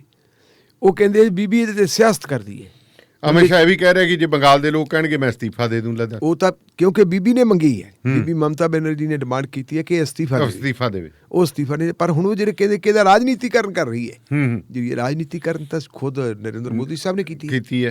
ਜਦੋਂ 2019 ਦੀਆਂ ਲੋਕ ਸਭਾ ਦੀਆਂ ਚੋਣਾਂ ਹੋਈਆਂ, ਨਰਿੰਦਰ ਮੋਦੀ ਸਾਹਿਬ ਚੋਣ ਜਿੱਤ ਗਏ, ਬੰਗਾਲ ਦੇ ਵਿੱਚੋਂ ਇਹਨਾਂ ਨੂੰ ਕਾਫੀ ਸਾਰੀਆਂ ਸੀਟਾਂ ਮਿਲ ਗਈਆਂ, ਮੇਰੇ ਖਿਆਲ 18 ਸੀਟਾਂ ਮਿਲ ਗਈਆਂ ਸੀ ਲੋਕ ਸਭਾ ਦੀਆਂ। ਉਹ ਤੋਂ ਬਾਅਦ ਪ੍ਰਧਾਨ ਮੰਤਰੀ ਨੇ ਜਦੋਂ ਸਹੁੰ ਚੁੱਕ ਸਮਾਗਮ ਰਚਾਇਆ ਆਪਣਾ ਸਹੁੰ ਚੁੱਕੀ, ਤੇ ਉਸ ਸਹੁੰ ਚੁੱਕ ਸਮਾਗਮ ਦੇ ਵਿੱਚ ਬੰਗਾਲ ਚੋਂ ਮੇਰਾ ਖਿਆਲ 40 ਪਰਿਵਾਰਾਂ ਨੂੰ ਬੁਲਾਇਆ ਗਿਆ ਸੀ। ਔਰ 40 ਪਰਿਵਾਰ ਕੌਣ ਹੈ? ਇਹ ਕਹਿੰਦੇ ਸੀ ਇਹ ਉਹ ਲੋਕ ਹੈ ਜਿਨ੍ਹਾਂ ਨੇ ਲੋਕਤੰਤਰ ਨੂੰ ਬਚਾਉਣ ਵਾਸਤੇ ਸ਼ਹੀਦੀਆਂ ਦਿੱਤੀਆਂ, ਉਹਨਾਂ ਦੇ ਪਰਿਵਾਰਾਂ ਨਾਲ ਸੰਬੰਧਿਤ ਹੈ। ਸਹੁੰ ਚੁੱਕ ਬੰਗਾਲ 'ਚ ਜਿਹੜੇ ਬੰਗਾਲ 'ਚ ਲੋਕ ਮਰਦੇ ਹੈ। ਹੁਣ ਜੇ ਕੱਲ੍ਹ ਨੂੰ ਮਮਤਾ ਬੈਨਰਜੀ ਖੁਦਾ ਨਾ ਖਾਸਤਾ ਜਿੱਤ ਜਾਂਦੀ ਹੈ, ਜਿਵੇਂ ਕਿ ਦਾਅਵਾ ਕੀਤਾ ਜਾ ਰਿਹਾ ਉਹਦੇ ਤੋਂ, ਤੇ ਉਹ ਇਹਨਾਂ ਪਰਿਵਾਰਾਂ ਨੂੰ ਬੁਲਾਵੇ ਵੀ ਆਓ ਮੈਂ ਸਹੁੰ ਚੁੱਕਦੀ ਹਾਂ, ਤੇ ਇਹਨੂੰ ਅਸੀਂ ਰਾਜਨੀਤੀ ਇਹਨੂੰ ਕਹਾਂਗੇ ਕਿ ਇਹ ਇਹਨਾਂ ਘਟਨਾਵਾਂ ਦਾ ਰਾਜਨੀਤੀਕਰਨ। ਜਿਵੇਂ ਆਪਣੇ ਪੰਜਾਬ 'ਚ ਕਾਂਗੜ ਹਰੇਕ ਥਾਂ ਉਹ 5 ਬੰਦੇ ਲੈ ਕੇ ਚੜ੍ਹ ਜਾਂਦਾ ਹੁੰਦਾ ਸੀ ਹਰੇਕ ਥਾਂ ਤੇ। ਚਲੋ ਜੋ ਵੀ ਹੈਗਾ ਸਾਰਾ ਸਿਲਸਿਲਾ ਕਿ ਜੀ ਆਹ ਲੋਕ ਹੈ ਜੀ ਇਹਨਾਂ ਦੇ ਨਾਲ ਧੱਕੇ ਹੋਏ ਹੈ। ਸੋ ਨਾਲ ਹੀ ਬੀਬੀ ਨੇ ਚੋਣ ਕਮਿਸ਼ਨ ਦੇ ਉੱਤੇ ਵੀ ਉਹਨੇ ਨਿਸ਼ਾਨਾ ਲਾਇਆ, ਉਹਨੂੰ ਵੀ ਟਾਰਗੇਟ ਕੀਤਾ ਕਿ ਚੋਣ ਕਮਿਸ਼ਨ ਹੁਣ ਚੋਣ ਕਮਿਸ਼ਨ ਨਹੀਂ ਰਿਹਾ। ਤੇ ਉਹਨੇ ਕਿਹਾ ਕਿ ਚੋਣ ਕਮਿਸ਼ਨ ਦਾ ਜਿਹੜਾ ਹੈਗਾ ਮਾਡਲ ਕੋਡ ਆਫ ਕੰਡਕਟ, ਇਹਦਾ ਕਹਿੰਦੀ ਨਾਂ ਤਬਦੀਲ ਕਰ ਦਿਓ। ਅੱਛਾ ਜੀ। ਇਹਦਾ ਨਾਂ ਹੁਣ ਮਾਡਲ ਕੋਡ ਆਫ ਕੰਡਕਟ ਦੀ ਬਜਾਏ ਮੋਦੀ ਕੋਡ ਆਫ ਕੰਡਕਟ ਕਰ ਦਿਓ ਜੀ, ਕਿ ਇੱਥੇ ਕੰਡਕਟ ਉਹੀ ਚੱਲਦਾ ਜਿਹੜਾ ਮੋਦੀ ਚਾਹੁੰਦਾ। ਜਿਹੜਾ ਚੋਣ ਕਮਿਸ਼ਨ ਦੀ ਸੰਵਿਧਾਨਕ ਜ਼ਿੰਮੇਵਾਰੀ ਹੈ, ਉਹ ਸੰਵਿਧਾਨਕ ਜ਼ਿੰਮੇਵਾਰੀ ਨਹੀਂ ਨਿਭਾ ਰਿਹਾ। ਮਤਲਬ ਮੇਰੇ ਖਿਆਲ ਮੁਤਾਬਕ ਹੈ ਵੀ ਜਿੰਨੀ ਕੁ ਇਸ ਵੇਲੇ ਭਾਰਤ ਦੇ ਚੋਣ ਕਮਿਸ਼ਨ ਦੀ ਦੁਰਗਤੀ ਹੋਈ ਹੈ, ਇਹ ਤੋਂ ਪਹਿਲਾਂ ਕਦੇ ਨਹੀਂ ਹੋਈ। ਅਸੀਂ ਉਸ ਸਮੇਂ ਵੀ ਦੇਖਿਆ ਜਦੋਂ ਲੋਕਾਂ ਨੂੰ ਇਹ ਨਹੀਂ ਪਤਾ ਹੁੰਦਾ ਸੀ ਚੋਣ ਕਮਿਸ਼ਨ ਕੋਈ ਹੁੰਦਾ ਕਿ ਨਹੀਂ ਹੁੰਦਾ। ਵੋਟਾਂ ਪੈਂਦੀਆਂ ਹੁੰਦੀਆਂ ਸੀ, ਘਰੋਂ ਘਰੀ ਜਾ ਵੜਦੇ ਸੀ ਲੋਕ, ਵੋਟਾਂ ਪਾ ਕੇ ਰਿਜ਼ਲਟ ਹੁੰਦੇ, ਦੇਰ ਰਾਤ ਕਿਤੇ ਰਿਜ਼ਲਟ ਨਿਕਲਦੇ ਹੁੰਦੇ ਸੀ। ਉਹ ਟਾਈਮ ਵੀ ਦੇਖਿਆ ਜਦੋਂ ਟੀ ਇਨੀਸ਼ੀਏਸ਼ਨ ਹੁੰਦਾ ਸੀ, ਸ਼ੇਰ ਤੇ ਬੱਕਰੀ ਕਿਤਾਂ ਪਾਣੀ ਪੀਣ ਲਾਤੇ ਸੀ। ਤੇ ਅਸੀਂ ਹੁਣ ਵਾਲਾ ਟਾਈਮ ਵੀ ਦੇਖਿਆ ਕਿ ਚੋਣ ਕਮਿਸ਼ਨ ਜਿਹੜਾ ਹੈਗਾ ਕੁਸਕਦਾ ਹੀ ਨਹੀਂ, ਜੋ ਮਰਜ਼ੀ ਹੋਈ ਜਾਵੇ। ਸੋ ਮਮਤਾ ਬੈਨਰਜੀ ਨੇ ਜਿਸ ਢੰਗ ਦੇ ਨਾਲ ਕਿਹਾ ਤੇ ਔਰ ਜਿਹਦਾ ਇਹਦਾ ਪ੍ਰਤੀਕਰਮ ਹੋਇਆ, ਤੁਸੀਂ ਆ ਗੋਰਖਾ ਮੁਕਤੀ ਮੋਰਚੇ ਦੇ ਇੱਕ ਲੀਡਰ ਦੀ ਗੱਲ ਕੀਤੀ ਹੈ ਕਿ ਉਹਨੇ ਕਿਹਾ ਕਿ ਇਹਦਾ ਖਮਿਆਜਾ ਭੁਗਤਣਾ ਪਊ ਕਿਸੇ ਸਮੇਂ 'ਚ ਇਹ ਤੋਂ ਪਹਿਲਾਂ। ਇਹੀ ਗੋਰਖਾ ਮੁਕਤੀ ਮੋਰਚੇ ਦੇ ਇਹ ਜਿਹੜਾ ਇਹਨਾਂ ਦਾ ਧੜਾ ਹੈ ਉਹ ਭਾਰਤੀ ਜਨਤਾ ਪਾਰਟੀ ਨਾਲ ਹੁੰਦਾ ਸੀ। ਔਰ ਹੁਣ ਉਹ ਭਾਰਤੀ ਜਨਤਾ ਪਾਰਟੀ ਨੂੰ ਛੱਡੀ ਕਿਉਂ? ਕਹਿੰਦੇ ਵੀ ਸਾਨੂੰ ਅਲੱਗ ਜਿਹੜਾ ਹੈਗਾ ਪਹਾੜੀ ਰਾਜ ਉਹ ਸ਼ੁਰੂ ਤੋਂ ਮੰਗ ਰਹੇ, ਗੋਰਖਿਆਂ ਦਾ ਰਾਜ ਦੇਣ ਵਾਸਤੇ ਸਾਡੇ ਨਾਲ ਜਿਹੜਾ ਪ੍ਰੋਮਿਸ ਕੀਤਾ ਸੀ ਇਹਨਾਂ ਨੇ ਪ੍ਰੋਮਿਸ ਪੂਰਾ ਨਹੀਂ ਕੀਤਾ। ਹਾਲਾਂਕਿ ਉੱਥੇ ਹਿੱਲ ਕੌਂਸਲ ਬਣੀ ਵੀ ਹੈ, ਕਾਂਗਰਸ ਦੇ ਜ਼ਮਾਨੇ 'ਚ ਬਣੀ ਹੋਈ ਸੀ, ਪਰ ਉਹ ਕਹਿੰਦੇ ਵੀ ਫਿਰ ਵੀ ਸਾਨੂੰ ਮਮਤਾ ਬੈਨਰਜੀ ਤੇ ਇੰਨਾ ਕੁ ਵਿਸ਼ਵਾਸ ਹੈ ਕਿ ਉਹ ਸਾਡਾ ਵਿਕਾਸ ਕਰਾਊਗੀ ਇਸ ਇਲਾਕੇ ਦਾ। ਔਰ ਜੇ ਉਹ ਵੀ ਇਹ ਗੱਲ ਕਹਿੰਦੇ ਹੈ ਕਿ ਇਹਦਾ ਖਮਿਆਜਾ ਭੁਗਤਣਾ ਪਊਗਾ ਤਾਂ ਜ਼ਰੂਰ ਭੁਗਤਣਾ ਪਊਗਾ, ਕਿਉਂਕਿ ਬੰਗਾਲੀ ਜਿਹੜੇ ਲੋਕ ਹੈ ਨਾ, ਬੰਗਾਲੀ ਲੋਕ ਜਿਹੜੇ ਹੈਗੇ ਆ ਉਹ ਜਾਗਰਤ ਬਹੁਤ ਹੈ। ਉਹ ਇਹਨਾਂ ਚੀਜ਼ਾਂ ਨੂੰ ਬਹੁਤ ਮਾੜਾ ਸਮਝਦੇ ਹੈ ਕਿ ਤੁਸੀਂ ਇਸ ਤਰ੍ਹਾਂ ਵਾਇਲੈਂਸ ਕਰੋ, 4-4 ਬੰਦੇ ਮਰ ਜਾਣ ਇੱਕੇ ਵਾਰੀ। ਤਾਂ ਮੇਰੇ ਖਿਆਲ ਮੁਤਾਬਕ ਕਿ ਬੰਗਾਲ ਦੀ ਇਲੈਕਸ਼ਨ ਦੇ ਵਿੱਚ ਜਿੰਨੀ ਵਾਇਲੈਂਸ ਹੋ ਰਹੀ ਹੈ, ਵੈਸੇ ਵੀ ਆਪਾਂ ਜਾਣਦੇ ਹਾਂ ਪੁਰਾਣਾ ਪਹਿਲਾਂ ਵੀ ਬੰਗਾਲ ਦੇ ਵਿੱਚ ਗੜਬੜ ਤਾਂ ਖੱਬੇ ਪੱਕੀ ਸਰਕਾਰ ਜਦੋਂ ਹੁੰਦੀ ਸੀ ਉਦੋਂ ਵੀ ਹੁੰਦੀ ਰਹੀ ਸੀ। ਬੰਬ ਉਦੋਂ ਵੀ ਚੱਲਦੇ ਹੁੰਦੇ ਸੀਗੇ, ਜਿਹੜੇ ਦੇਸੀ ਬੰਬ ਬਣਾ ਲੈਂਦੇ ਸੀ ਲੋਕ, ਉਦੋਂ ਵੀ ਇੱਕ ਦੂਜੇ ਤੁਹਾਨੂੰ ਪਤਾ ਇੱਕ ਵਾਰੀ ਪੁਰਲੀਆ ਚ ਜਹਾਜ਼ ਵੀ ਉਹ ਤਾਂ ਬਾਹਰੋਂ ਆਇਆ ਸੀ। ਪਰ ਮਤਲਬ ਜੇ ਕੁੱਲ ਮਿਲਾ ਕੇ ਆਪਾਂ ਦੇਖੀਏ ਤਾਂ ਜਿੰਨੀ ਹੁਣ ਵਾਇਲੈਂਸ ਹੋ ਰਹੀ ਹੈ ਕਦੇ ਨਹੀਂ ਸੀ ਹੋਈ। ਔਰ ਇਹਦਾ ਕਾਰਨ ਇਹ ਹੈ ਕਿ ਕੋਈ ਪ੍ਰਧਾਨ ਮੰਤਰੀ ਨੇ ਤਾਂ ਐਵੇਂ ਬਣਾ ਛੱਡੇ ਜਿਵੇਂ ਰਾਜਧਾਨੀ ਕਲਕੱਤਾ ਹੋਵੇ, ਉੱਥੇ ਬੈਠਾ ਅਮਿਤ ਸ਼ਾਹ ਬੈਠੀ ਉੱਥੇ ਤੁਰੇ ਫਿਰਦੇ। ਆਈ ਨਹੀਂ ਪਤਾ ਦੁਨੀਆ 'ਚ ਦੇਸ਼ 'ਚ ਹੋਰ ਹੋਈ ਕੀ ਵਾਪਰੀ ਕੀ ਜਾਂਦਾ। ਜੀ ਢਿੱਲੋਂ ਸਾਹਿਬ, ਤੁਸੀਂ ਪੁਲਿਸ ਦੀ ਸਾਰੀ ਗੱਲ ਕੀਤੀ, ਹੁਣ ਤੁਸੀਂ ਦੇਖਿਆ ਹੋਣਾ ਕਿ ਹੁਣ ਪਟਿਆਲੇ ਹਰ ਰੋਜ਼ ਡਾਂਗ ਸੋਟਾ ਚੱਲਦਾ ਕਿਉਂਕਿ ਲੋਕ ਇਲੈਕਸ਼ਨ ਨੇੜੇ ਹੈ। ਤੁਹਾਨੂੰ ਪਤਾ ਜਦੋਂ ਇਲੈਕਸ਼ਨ ਨੇੜੇ ਹੁੰਦੇ ਆ ਉਦੋਂ ਬਹੁਤ ਪ੍ਰੈਸ਼ਰ ਜਿਹੜਾ ਉਹ ਬਣਾਉਣਾ ਚਾਹੁੰਦੇ ਹੁੰਦੇ ਆ, ਬੇਰੁਜ਼ਗਾਰ ਜਾਂ ਮੰਗਾਂ ਬਣਾਉਣ ਵਾਲੇ ਵੀ ਸ਼ਾਇਦ ਸਰਕਾਰ ਇਲੈਕਸ਼ਨਾਂ ਦੇ ਦਿਨਾਂ 'ਚ ਮੰਨ ਲਈ। ਹੁਣ 2 ਮੁੰਡਿਆਂ ਨੇ ਜਿਹੜੀਆਂ ਛਾਲਾਂ ਮਾਰੀਆਂ, ਉਹ ਪੁਲਿਸ ਦੇ ਡਰੋਂ ਛਾਲਾਂ ਮਾਰੀਆਂ ਕਿ ਆਤਮ ਹੱਤਿਆ ਕਰਨ ਦੇ ਮਕਸਦ ਨਾਲ ਛਾਲਾਂ ਮਾਰੀਆਂ ਸੀ? ਦੇਖੋ ਗੱਲ ਇੱਕ ਇਹ ਹੈ ਵੀ ਆਤਮ ਹੱਤਿਆ ਬੰਦਾ ਕਦੋਂ ਕਰਦਾ ਹੈ? ਆਤਮ ਹੱਤਿਆ ਵੀ ਉਹ ਲੋਕ ਕਰਦੇ ਜਿਹਨੂੰ ਅਸੀਂ ਆਮ ਤੌਰ ਦੇ ਉੱਤੇ ਕਹਿੰਦੇ ਹਾਂ। ਆਤਮ ਹੱਤਿਆ ਨੂੰ ਕਈ ਲੋਕ ਤਾਂ ਕਹਿੰਦੇ ਬੜਾ ਦਲੇਰ ਆਦਮੀ ਇਹ ਕੰਮ ਕਰਦਾ, ਲੇਕਿਨ ਮੇਰੀ ਜਿਹੜੀ ਸਮਝ ਹੈ ਉਹ ਇਹ ਹੈ ਕਿ ਕਮਜ਼ੋਰ ਆਦਮੀ ਆਤਮ ਹੱਤਿਆ। ਜੀ। ਜਿਹੜਾ ਡਰਿਆ ਹੋਇਆ ਬੰਦਾ ਉਹੀ ਆਤਮ ਹੱਤਿਆ ਕਰਦਾ, ਜਿਹੜਾ ਹਾਲਾਤ ਦਾ ਸਾਹਮਣਾ ਨਹੀਂ ਕਰ ਸਕਦਾ। ਇਹ ਇੱਕ ਸਾਂਝਾ ਫਰੰਟ ਬਣਿਆ ਅਧਿਆਪਕਾਂ ਦਾ, ਜਿਹੜੇ ਬੇਰੁਜ਼ਗਾਰ ਅਧਿਆਪਕ ਹੈ। ਜੀ, ਮੇਰਾ ਖਿਆਲ ਹੈ ਉਹਦੇ 'ਚ 5 ਜਥੇਬੰਦੀਆਂ ETT ਦੇ ਵਿਦਿਆਰਥੀ ਹੈ। ਜੀ, ਬੜੇ ਲੰਬੇ ਸਮੇਂ ਤੋਂ ਇਹਨਾਂ ਨੇ ਟ੍ਰੇਨਿੰਗਾਂ ਵਗੈਰਾ ਕੀਤੀਆਂ ਹੋਈਆਂ। ਹੁਣ ਹਾਲਤ ਕੀ ਹੈ ਕਿ ਸਕੂਲਾਂ ਦੇ ਵਿੱਚ ਟੀਚਰ ਹੈ ਨਹੀਂ। ਜੀ, ਤੇ ਟੀਚਰ ਜਿਹੜੇ ਹੈਗੇ, ਜਿਹੜੇ ਟ੍ਰੇਨ ਟੀਚਰ ਆ, ਉਹ ਧੱਕੇ ਖਾਂਦੇ ਫਿਰਦੇ ਸੜਕਾਂ ਤੇ, ਉਹਨਾਂ ਦੇ ਲਈ ਰੁਜ਼ਗਾਰ ਹੈ ਨਹੀਂ। ਜੀ, ਇਹ ਕਿਹੋ ਜਿਹੀਆਂ ਸਰਕਾਰਾਂ, ਸਿਸਟਮ ਕੀ ਹੈ? ਜੇ ਅਸੀਂ ਇਸ ਸਿਸਟਮ ਨੂੰ ਦੇਖੀਏ ਤਾਂ ਅਸਲ ਦੇ ਵਿੱਚ ਇਹ ਹੈ ਕਿ ਜਦੋਂ ਦੀਆਂ ਨਵੀਆਂ ਆਰਥਿਕ ਨੀਤੀਆਂ ਆਈਆਂ, ਨਵੀਆਂ ਆਰਥਿਕ ਨੀਤੀਆਂ ਜਿਹੜੀਆਂ ਉਹ ਵਰਲਡ ਬੈਂਕ ਦੀਆਂ ਹਦਾਇਤਾਂ ਦੇ ਮੁਤਾਬਕ ਤਿਆਰ ਕੀਤੀਆਂ ਗਈਆਂ, ਉਹਦੇ ਵਿੱਚੋਂ ਹੀ ਆ ਜਿਹੜੇ ਕਿਸਾਨਾਂ ਲਈ ਸੰਬੰਧਿਤ ਕਾਲੇ ਕਾਨੂੰਨ ਨਿਕਲੇ, ਉਹਨਾਂ ਦੇ ਵਿੱਚੋਂ ਇਹ ਚੀਜ਼ਾਂ ਨਿਕਲੀਆਂ। ਹੁਣ ਜਿਹੜੀ ਕਿਸੇ ਜ਼ਮਾਨੇ ਦੇ ਵਿੱਚ ਜਿਹੜੀ ਹੈ ਇਹ ਸਰਕਾਰ ਦੀ ਰਿਸਪੌਂਸਿਬਿਲਿਟੀ ਹੁੰਦੀ ਸੀ ਲੋਕਾਂ ਨੂੰ ਐਜੂਕੇਸ਼ਨ ਪ੍ਰੋਵਾਈਡ ਕਰਨੀ, ਜੀ, ਲੋਕਾਂ ਨੂੰ ਪੜ੍ਹਾਈ ਦੇ ਮੌਕੇ ਦੇਣੇ। ਫਿਰ ਇਹ ਅਗਲਾ ਆ ਗਿਆ ਸੀ ਲੋਕਾਂ ਨੂੰ ਸਿਹਤ ਸੇਵਾਵਾਂ ਦੇਣੀਆਂ। ਜੀ, ਇਹ ਸਰਕਾਰ ਦੀ ਜ਼ਿੰਮੇਵਾਰੀ ਬਣਦੀ। ਸਾਡੀ ਵੈਲਫੇਅਰ ਸਟੇਟ ਹੈ ਇੰਡੀਆ, ਜਿਹੜੀ ਹੈਗੀ ਵੈਲਫੇਅਰ ਸਟੇਟ ਹੈ, ਇਹਦਾ ਇਹ ਬਣਦਾ ਸੀ। ਲੇਕਿਨ ਜਿਹੜੀਆਂ ਨਵੀਆਂ ਆਰਥਿਕ ਨੀਤੀਆਂ ਆ ਗਈਆਂ ਉਹਦੇ 'ਚ ਇਹ ਕਹਿ ਦਿੱਤਾ ਗਿਆ ਕਿ ਸਰਕਾਰਾਂ ਦਾ ਕੰਮ ਹੈ ਰਾਜ ਭਾਗ ਚਲਾਉਣਾ। ਤੁਸੀਂ ਰਾਜ ਭਾਗ ਚਲਾਓ, ਇਹ ਕੰਮ ਤੁਸੀਂ ਛੱਡ ਦਿਓ ਤੇ ਇਹ ਹਵਾਲੇ ਕਿਹਦੇ ਕਰ ਦਿਓ? ਨਿੱਜੀ ਸੈਕਟਰ ਦੇ ਹਵਾਲੇ ਕਰ ਦਿਓ, ਜੀ, ਪ੍ਰਾਈਵੇਟ ਕੰਪਨੀਆਂ ਦੇ ਹਵਾਲੇ ਕਰ ਦਿਓ। ਹੁਣ ਦਾਨੀਵਾਲ ਸਾਹਿਬ, ਕਿਸੇ ਜ਼ਮਾਨੇ ਦੇ ਵਿੱਚ ਪੰਜਾਬ ਦੇ ਵਿੱਚ ਕਈ ਯੂਨੀਵਰਸਿਟੀਆਂ ਹੁੰਦੀਆਂ ਸੀ। ਜੇ ਅਸੀਂ ਦੇਖੀਏ ਨਹੀਂ, ਪਹਿਲਾਂ ਜੇ ਆਪਾਂ ਦੇਖੀਏ ਅੰਗਰੇਜ਼ਾਂ ਦੇ ਜ਼ਮਾਨੇ 'ਚ, ਜੀ, ਅੰਗਰੇਜ਼ਾਂ ਦੇ ਜ਼ਮਾਨੇ 'ਚ ਪੰਜਾਬ ਸਾਂਝਾ ਹੁੰਦਾ ਸੀ। ਉਦੋਂ ਲਾਹੌਰ ਯੂਨੀਵਰਸਿਟੀ ਹੁੰਦੀ ਸੀ। ਜੀ, ਲਾਹੌਰ ਤੋਂ ਬਾਅਦ ਦੂਜੀ ਯੂਨੀਵਰਸਿਟੀ ਕਿੱਥੇ ਹੁੰਦੀ ਸੀ ਜੀ? ਦਿੱਲੀ ਵੀ ਨਹੀਂ ਹੁੰਦੀ ਸੀ, ਕਲਕੱਤੇ ਹੁੰਦੀ ਸੀ। ਪਟਿਆਲਾ ਦਾ ਜਿਹੜਾ ਮਹਿੰਦਰਾ ਕਾਲਜ ਹੈ, ਜੀ, ਇਹਦੀ ਐਫੀਲੀਏਸ਼ਨ ਜਿਹੜੀ ਹੈਗੀ ਹੈ ਕੈਲਕਟਾ ਯੂਨੀਵਰਸਿਟੀ ਦੇ ਨਾਲ ਹੁੰਦੀ ਸੀ। ਮੁਲਕ ਆਜ਼ਾਦ ਹੋ ਗਿਆ, 2 ਹਿੱਸਿਆਂ 'ਚ ਵੰਡਿਆ ਗਿਆ ਪੰਜਾਬ। ਫਿਰ ਇੱਥੇ ਜੇ ਆਪਾਂ ਦੇਖੀਏ ਤਾਂ ਯੂਨੀਵਰਸਿਟੀਆਂ ਕਿਹੜੀਆਂ ਆ ਗਈਆਂ ਜੀ? ਪੰਜਾਬੀ ਯੂਨੀਵਰਸਿਟੀ ਪਟਿਆਲਾ ਆ ਗਈ, ਜੀ, ਪੰਜਾਬ ਯੂਨੀਵਰਸਿਟੀ ਚੰਡੀਗੜ੍ਹ ਆ ਗਈ, ਗੁਰੂ ਨਾਨਕ ਦੇਵ ਯੂਨੀਵਰਸਿਟੀ ਆ ਗਈ। ਤੇ ਹੁਣ ਯੂਨੀਵਰਸਿਟੀਆਂ ਤੁਸੀਂ ਚਲੋ, ਸਾਡੇ ਸੈਂਟਰਲ ਯੂਨੀਵਰਸਿਟੀ ਆ ਗਈ, ਸੈਂਟਰਲ ਦੀ ਸਰਕਾਰ ਹੈ, ਕਿਸੇ ਨੂੰ ਕੋਈ ਇਤਰਾਜ਼ ਨਹੀਂ ਦਿੱਤੀ, ਕਿਉਂਕਿ ਸੈਂਟਰ ਦਾ ਵੀ ਫਰਜ਼ ਬਣਦਾ ਵੀ ਉਹ ਵੀ ਉੱਚ ਵਿੱਦਿਆ ਪ੍ਰੋਵਾਈਡ ਕਰੇ, ਕਿਉਂਕਿ ਇਹ ਸੈਂਟਰਲ ਯੂਨੀਵਰਸਿਟੀ ਦੇ ਵਿੱਚੋਂ ਜਿਹਨਾਂ ਲੋਕਾਂ ਨੇ ਪੈਦਾ ਹੋਣਾ, ਇਹ ਉਹਨਾਂ ਲੋਕਾਂ ਨੇ ਪੈਦਾ ਹੋਣਾ ਜਿਨ੍ਹਾਂ ਨੇ ਅਗਾਂਹ ਟੀਚਰਾਂ ਨੂੰ ਪੜ੍ਹਾਉਣ ਵਾਲੇ ਬੰਦੇ। ਬਾਕੀ ਤੁਸੀਂ ਨਿਗਾਹ ਮਾਰੋ ਸਾਰੇ ਥਾਵਾਂ ਦੇ ਉੱਤੇ ਪ੍ਰਾਈਵੇਟ ਮੈਡੀਕਲ ਯੂਨੀਵਰਸਿਟੀਆਂ ਪ੍ਰਾਈਵੇਟ ਹੋ ਗਈਆਂ, ਦੂਜੀਆਂ ਯੂਨੀਵਰਸਿਟੀਆਂ ਪ੍ਰਾਈਵੇਟ ਹੋ ਗਈਆਂ, ਦੁਕਾਨਾਂ ਖੁੱਲ੍ਹ ਗਈਆਂ ਥਾਂ ਥਾਂ ਤੇ। ਜੀ, ਜੀ, ਬਹੁਤ ਜ਼ਿਆਦਾ ਆਪਣੇ ਉਹ ਜਿਹੜੀਆਂ ਦੁਕਾਨਾਂ ਹੁਣ PhD ਪੈਸੇ ਦੇ ਕੇ ਕਰ ਲਓ। ਹੁਣ ਆਪਣੇ ਬਠਿੰਡੇ 1-2 ਯੂਨੀਵਰਸਿਟੀਆਂ ਹੈਗੀਆਂ, ਉਹ PhD ਦਾ ਪਰਮਾਨੈਂਟ ਗਾਈਡ ਚਾਹੀਦਾ, ਗਾਈਡ ਹੀ ਹੈ ਨਹੀਂ। ਇੱਕ ਬੰਦੇ ਦੇ 3 ਗਾਈਡ ਬਦਲਤੇ PhD ਚ, ਪੈਸੇ ਲੈ ਲਏ, ਬੰਦੇ ਛੱਡ ਕੇ ਘਰੇ ਆਈ ਜਾਂਦੇ। ਦੱਸ, ਉਹ ਤਾਂ ਜਿਹੜੇ ਮੈਡੀਕਲ ਕਾਲਜਾਂ ਦੇ ਵਿੱਚ ਟੀਚਰ ਹੈ ਨਹੀਂਗੇ, ਹਾਂ ਉੱਥੇ ਟੀਚਰ ਹੈ ਨਹੀਂਗੇ, ਉੱਥੇ ਕੋਈ ਡਾਕਟਰਾਂ ਨੂੰ ਪੜ੍ਹਾਉਣ ਵਾਲੇ ਬੰਦੇ ਹੈ ਨਹੀਂ ਪੂਰੇ, ਉੱਥੇ ਵੀ ਤਾਂ ਉੱਥੇ ਮਰੀਜ਼ ਵੀ ਦਿਹਾੜੀ ਤੇ ਲੈਂਦੇ ਜਾਂਦੇ। ਮੰਨਾ ਇਹ ਬੁੱਤੇ ਸਾਰਦੇ ਆ ਨਾ। ਫਿਰ ਇਹੀ ਚੀਜ਼ ਹੈ ਕਿ ਜਿਹੜੀ ਸਰਕਾਰ ਜਿਹੜੀ ਹੈਗੀ ਹੈ, ਸਰਕਾਰ ਇਹਦੇ ਚੋਂ ਨਿਕਲ ਰਹੀ ਹੈ ਤੇ ਪ੍ਰਾਈਵੇਟ ਸੈਕਟਰ ਦੇ ਹਵਾਲੇ ਕਰਤਾ। ਪ੍ਰਾਈਵੇਟ ਸੈਕਟਰ ਨੇ ਸਰਵਿਸਿਜ਼ ਮੁਹੱਈਆ ਨਹੀਂ ਕਰਵਾਉਣੀਆਂ ਹੁੰਦੀਆਂ, ਜੀ ਉਹਨਾਂ ਨੇ ਮੁਨਾਫਾ ਕਮਾਉਣਾ ਹੁੰਦਾ। ਉਹ ਆਪਣਾ ਮੁਨਾਫਾ ਕਮਾਉਣ ਵਾਲੀ ਗੱਲ ਹੈ। ਜਿਹੜੇ ਬੱਚਿਆਂ ਨੇ ਟ੍ਰੇਨਿੰਗ ਹਾਸਲ ਕੀਤੀ ਹੋਈ ਹੈ ਜੀ, ਚਾਹੇ ਉਹ B.Ed ਹੋਣ, ਚਾਹੇ ਉਹ ETT ਵਾਲੇ ਹੋਣ, ਚਾਹੇ ਉਹ ਤੁਹਾਡੇ ਐਜੂਕੇਸ਼ਨ ਵਾਲੇ ਹੋਣ, ਕੋਈ ਵੀ ਹੋਣ, ਉਹ ਹੁਣ ਕੀ ਕਰਨ ਜੀ? ਉਹ ਨਾ ਇੱਧਰ ਦੇ ਰਹੇ ਨਾ ਉਧਰ ਦੇ ਰਹੇ, ਓਵਰੇਜ ਹੋਣ ਵਾਲੇ ਹੈ। 10 ਸਾਲ ਪੁਰਾਣੀ ਸਰਕਾਰ ਨੇ ਕੱਢ ਲਏ, 5 ਇਹਨਾਂ ਦੇ ਨਾਲ ਕੱਢ ਲਏ। ਪਹਿਲਾਂ ਜਦੋਂ ਪੁਰਾਣੀ ਸਰਕਾਰ ਹੁੰਦੀ ਸੀ 10 ਸਾਲਾਂ ਦੀ, ਉਦੋਂ ਲੋਕਾਂ ਦਾ ਜਿਹੜਾ ਰੁਝਾਨ ਹੈ ਉਹ ਬਠਿੰਡੇ ਵੱਲ ਹੁੰਦਾ ਸੀ, ਕਿਉਂਕਿ ਉਦੋਂ ਪੋਲੀਟੀਕਲ ਰਾਜਧਾਨੀ ਬਠਿੰਡਾ ਸੀ। ਹੁਣ ਪੋਲੀਟੀਕਲ ਰਾਜਧਾਨੀ ਪਟਿਆਲਾ ਹੈ। ਕੈਪਟਨ ਅਮਰਿੰਦਰ ਸਿੰਘ ਦਾ ਸ਼ਹਿਰ ਆ, ਲੋਕ ਜਾਂਦੇ ਹੈ, ਉਹ ਜਾ ਕੇ ਪ੍ਰੋਟੈਸਟ ਕਰਦੇ ਹੈ। ਆਪਾਂ ਜਿਵੇਂ ਕਹਿ ਸਕਦੇ ਹਾਂ ਕਿ ਲੋਕ ਪ੍ਰੈਸ਼ਰ ਦੇ ਵਿੱਚ ਹੈ, ਉਹਨਾਂ ਦੇ ਜਿਹੜੇ ਓਵਰੇਜ ਹੁੰਦੇ ਉਹ ਕਹਿੰਦੇ ਜੇ ਹੁਣ ਅਸੀਂ ਦਬਾਅ ਪਾ ਲਿਆ, ਇਲੈਕਸ਼ਨ ਈਅਰ ਹੈ, ਫਿਰ ਤਾਂ ਸਾਰਾ ਕੁਝ ਬਣ ਸਕਦਾ, ਮੁੜ ਕੇ ਸਾਨੂੰ ਕਿਹਨੇ ਪੁੱਛਣਾ। ਔਰ ਅਗਲੀ ਪਾਸੇ ਦੂਜੀ ਗੱਲ ਹੈ, ਪੁਲਿਸ ਵੀ ਅੰਡਰ ਪ੍ਰੈਸ਼ਰ ਹੈ। ਜੀ, ਕਿਉਂਕਿ ਜੇ ਪੁਲਿਸ ਕਾਰਵਾਈ ਨਹੀਂ ਕਰਦੀ ਤਾਂ SSP ਸਸਪੈਂਡ। ਵੀ ਤੂੰ ਕੀ ਕਰਦਾ ਸੀ? ਮੁੱਖ ਮੰਤਰੀ ਦੇ ਘਰ ਨੂੰ ਘੇਰਾ ਪੈ ਗਿਆ ਜੀ, ਪੁਲਿਸ ਵਾਲੇ ਫਿਰ ਉੱਥੇ ਫੜਾਈ ਕਰਦੇ ਆ, ਧੂ ਘੜੀਸ ਕਰਦੇ ਆ। ਉਹ ਇਹੀ ਕੁਛ ਕੱਲ ਪਟਿਆਲੇ 'ਚ ਹੋਇਆ। ਪਟਿਆਲੇ ਜਦੋਂ ਕੱਲ ਉਹਨਾਂ ਨੇ ਜਿਹੜਾ ਕੈਪਟਨ ਅਮਰਿੰਦਰ ਸਿੰਘ ਦੀ ਰਿਹਾਇਸ਼ ਦਾ ਮਹਿਲ ਹੈ, ਮਹਿਲ ਦੇ ਘਰਾਓ ਦਾ ਫੈਸਲਾ ਕੀਤਾ ਸੀ। ਜਦੋਂ ਲੋਕ ਬਾਰਾਂਦਰੀ 'ਚ ਇਕੱਠੇ ਹੋ ਗਏ, ਬਾਰਾਂਦਰੀ 'ਚ ਉਹ ਇਕੱਠੇ ਹੋ ਗਏ ਤੇ ਉਹਨਾਂ ਨੂੰ ਆ ਕੇ ਉਹਨਾਂ ਨੇ ਕਾਬੂ ਕਰ ਲਿਆ ਕਿ ਨਹੀਂ ਜਾਣਾ ਭਾਈ। ਉੱਥੋਂ ਖੰਡਾਤਾ ਉਹਨਾਂ ਨੂੰ, ਉੱਥੇ ਲਾਠੀ ਚਾਰਜ ਵੀ ਹੋਇਆ, ਧੂਕੜੀਸ ਵੀ ਕੀਤੀ। ਔਰ ਲਾਠੀ ਚਾਰਜ ਦੇ ਵਿੱਚ ਕੁਝ ਲੇਡੀਜ਼ ਆ ਜਿਹੜੀਆਂ, ਉਹ ਵੀ ਵਿਚਾਰੀਆਂ ਮਤਲਬ ਜਿਹੜੀਆਂ ਮਾਰ ਹੇਠ ਆ ਗਈਆਂ। ਕੁਛ ਆ ਮੁੰਡੇ ਅਖੀਰ ਅੱਕੇ ਹੋਏ ਲੋਕਾਂ ਨੇ ਕੀ ਕੀਤਾ, ਉਹ ਨਹਿਰ ਦੇ ਪੁਲ ਤੇ ਆ ਗਏ ਜੀ।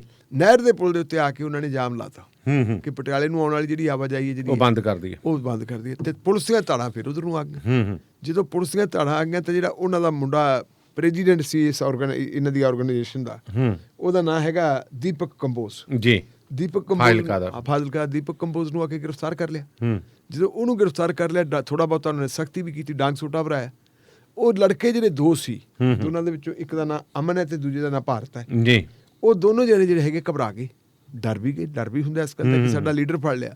ਪਹਿਲੀ ਗੱਲ ਤਾਂ ਕਿੱਥੇ ਫਾਜ਼ਿਲਕਾ, ਕਿੱਥੇ ਪਟਿਆਲਾ, ਭੁੱਖੇ ਤੇ ਆਏ ਵਿਚਾਰੇ, ਸਵੇਰ ਦੇ ਨਿਕਲੇ ਹੋਣਗੇ, ਨਾਲ ਉਹਨਾਂ ਦੀ ਲੜਕੀਆਂ ਵੀ ਹੋਣਗੀਆਂ। ਕੀ ਹਾਲਤ ਹੈ, ਫਰਸਟ੍ਰੇਟ ਵੀ। ਨਾਲੇ ਲੰਗਰ ਪਾਣੀ ਦਾ ਕੋਈ ਇੰਤਜ਼ਾਮ ਨਹੀਂ, ਕਿਹੜਾ ਲੰਗਰ ਪਾਣੀ ਦਾ ਇੰਤਜ਼ਾਮ ਹੈ ਜੀ? ਉਹ ਫਰਸਟ੍ਰੇਟ ਹੋ ਜਾਂਦੇ ਆ ਬੰਦੇ, ਬੱਚੇ ਉੱਥੇ ਕਰਨ ਕੀ ਹੈ। ਉਹਨਾਂ ਨੇ ਜੋ ਦੇਖਿਆ ਕਿ ਕਈ ਵਾਰੀ ਠੀਕ ਹੈ, ਮੈਂ ਤੁਹਾਡੇ ਨਾਲ ਸਹਿਮਤ, ਕਈ ਵਾਰੀ ਅਗਲਾ ਕਹਿੰਦਾ ਯਾਰ ਇਹ ਜੇ ਜਲਾਲ ਹਾਲਤ ਨਾਲ ਤਾਂ ਮਰੇ ਚੰਗੇ, ਕਿਉਂਕਿ ਭਾਖੜਾ ਚ ਵੱਜਦਾ ਨਹੀਂ। ਭਾਖੜਾ ਚ ਜਿਹੜਾ ਬੰਦਾ ਡਿੱਗ ਪਿਆ ਬਹੁਤ ਘੱਟ ਬਚਦਾ। ਉਹਨਾਂ ਨੇ ਛਾਲਾਂ ਮਾਰਤੀਆਂ, ਲੇਕਿਨ ਇੱਕ ਆਪਾਂ ਕਹਾਂਗੇ ਵੀ ਪੁਲਿਸ ਦਾ ਇੰਨਾ ਕੁ ਪ੍ਰਬੰਧ ਸੀ, ਉਹ SSP ਚੰਗਾ ਉੱਥੇ ਜੀ। ਦੁੱਗਲ ਹੈ ਕੋਈ, ਆਪਾਂ ਉਹਨੂੰ ਮੇਰਾ ਖਿਆਲ ਤੇਲੰਗਾਨਾ ਕਾਡਰ ਦੇ ਆਏ ਹੈ ਤਾਂ ਉਹ DIG ਤੁਹਾਡੇ ਅਬੋਹਰ ਤੋਂ ਹੀ ਆਪਣੇ ਜੀ ਇੱਥੋਂ ਦੇ ਆ, ਕੋਟ ਭਾਈ ਦੇ ਆਪਣੇ ਗਿੱਦੜਵੇ ਦੇ ਨਾਲ, ਗਿੱਦੜਵਾਹੇ ਦੇ ਨਾਲ ਕੋਟ ਪਾਈ ਹੈ। ਕੋਟ ਪਾਈ ਤੋਂ ਬਾਅਦ ਮੇਰਾ ਖਿਆਲ ਫਿਰ ਅਬੋਹਰ ਚਲੇ ਗਏ ਸੀ, ਉੱਥੇ ਇਹਨਾਂ ਨੇ ਪੜ੍ਹਾਈ ਲਿਖਾਈ ਕੀਤੀ ਹੈ ਜੀ। ਬਿਕਰਮ ਦੁੱਗਲ ਹੈ ਮੇਰਾ ਖਿਆਲ, ਹਾਂ ਬਿਕਰਮ ਦੁੱਗਲ ਹੈ ਬੰਦਾ, ਉਸ ਲਿਟਰੇਰੀ ਹੈ, ਪੜ੍ਹਨ ਲਿਖਣ ਵਾਲਾ ਬੰਦਾ ਹੈ। ਉਹਨੇ ਪਹਿਲਾਂ ਹੀ ਇੰਤਜ਼ਾਮ ਕੀਤਾ ਸੀ ਜੇ ਇਹੋ ਜਿਹੀ ਕੋਈ ਗੱਲ ਹੋ ਗਈ ਤਾਂ ਕਿਤੇ ਬੱਚੇ ਛਾਲ ਨਾ ਹੋ ਜਾਏ।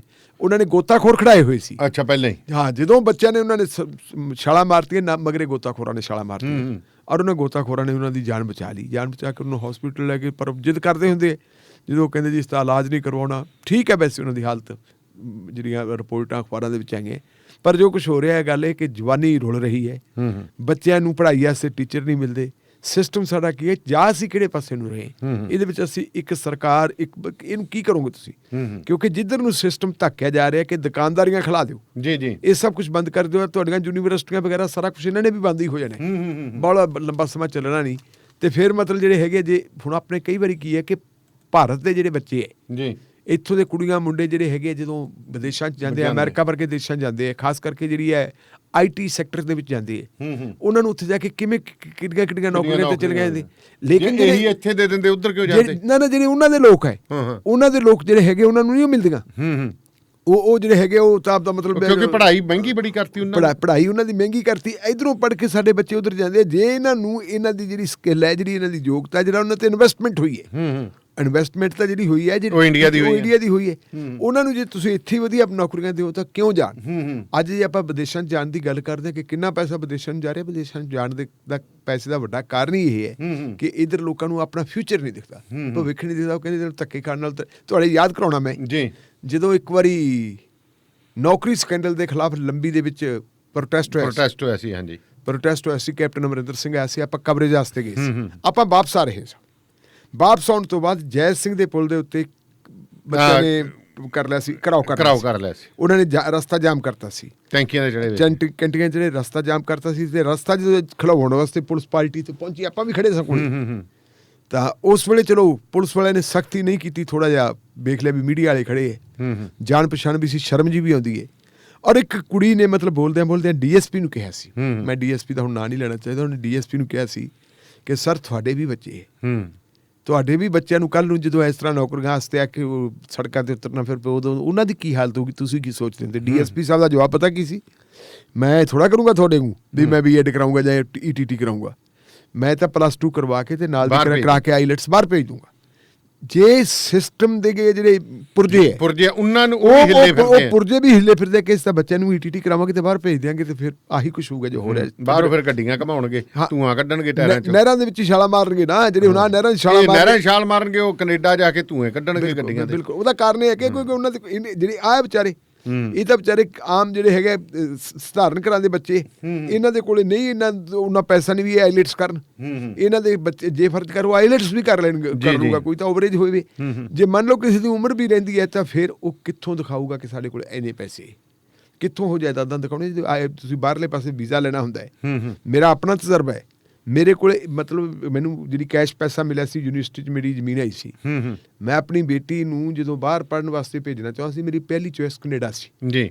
ਕੈਨੇਡਾ ਦਾ ਲਾ ਦਿੱਤਾ, ਲੇਕਿਨ ਉਹ ਵੀਜ਼ਾ ਅਫਸਰ ਨੇ ਲਿਖ ਦਿੱਤਾ ਮੈਂ ਸੈਟਿਸਫਾਈਡ ਨਹੀਂ। ਹਾਲਾਂਕਿ ਜ਼ਮੀਨ ਦੇ ਪੈਸੇ ਮਿਲੇ, ਸਰਟੀਫਿਕੇਟ ਨਾਲ ਲੱਗਿਆ, ਠੀਕ ਹੈ। ਜੇ ਹੁਣ ਇੱਕ ਨੰਬਰ ਦੇ ਪੈਸੇ ਨੂੰ ਉਹ ਕਹਿੰਦੇ ਜੀ ਇਸ ਤੈਨੂੰ ਮੰਨਣ ਨੂੰ ਤਿਆਰ ਨਹੀਂ। ਤੇ ਜਿਹੜੇ ਆਮ ਲੋਕਾਂ ਦੀ ਜੇ ਆਪਾਂ ਦੇਖੀਏ, ਆਪਾਂ ਵੀ ਤਾਂ ਆਮ ਲੋਕਾਂ ਦੀ ਆਉਂਦੇ, ਮੇਰੀ ਤਾਂ ਜ਼ਮੀਨ ਆ ਗਈ ਸੀ, ਔਰ ਮੇਰੇ ਕੋਲ ਕਿਹੜਾ ਕੋਈ ਜਿਨ੍ਹਾਂ ਦੇ ਕੋਲੇ ਹੁਣ ਵਿਚਾਰੇ ਜੇ ਵਿਆਜ ਬੂਜ ਤੇ ਫੜ ਕੇ ਕਿਤੋਂ ਲਾਉਣਗੇ ਤੇ ਕਿਵੇਂ ਕਰਨਗੇ? ਉਹ ਫਿਰ ਉਹਨਾਂ ਤੋਂ ਉਹਨੇ ਵੱਧ ਲੈ ਲੈਂਦੇ ਏਜੰਟ, ਉਹਨਾਂ ਦਾ ਜਮਾ ਹੀ ਜਲੂਸ, ਏਜੰਟ ਵੀ ਵੱਧ ਲੈ ਲੈਂਦੇ, ਤੇ ਫਿਰ ਵੀਜ਼ਾ ਗਰੰਟੀ ਲੱਗ ਜੂਗੀ, ਇਹਦੀ ਤਾਂ ਕੋਈ ਗਰੰਟੀ ਨਹੀਂ। ਫਿਰ ਉਹ ਫੇਰ ਹੀ ਛਾਲਾ ਮਾਰ ਦੇਣਾ ਵਿਚਾਰੇ ਜੀ। ਢਿੱਲੋਂ ਸਾਹਿਬ, ਫਿਰ ਸੁਖਬੀਰ ਬਾਦਲ ਜੀ ਕਿਹੜੇ ਜਸ਼ਨ ਮਨਾ ਰਹੇ ਨੇ ਜਿਹੜੇ ਉਹਨਾਂ ਨੂੰ ਬੰਦ ਕਰਨ ਲਈ ਕਿਹਾ ਕੈਪਟਨ ਨੇ?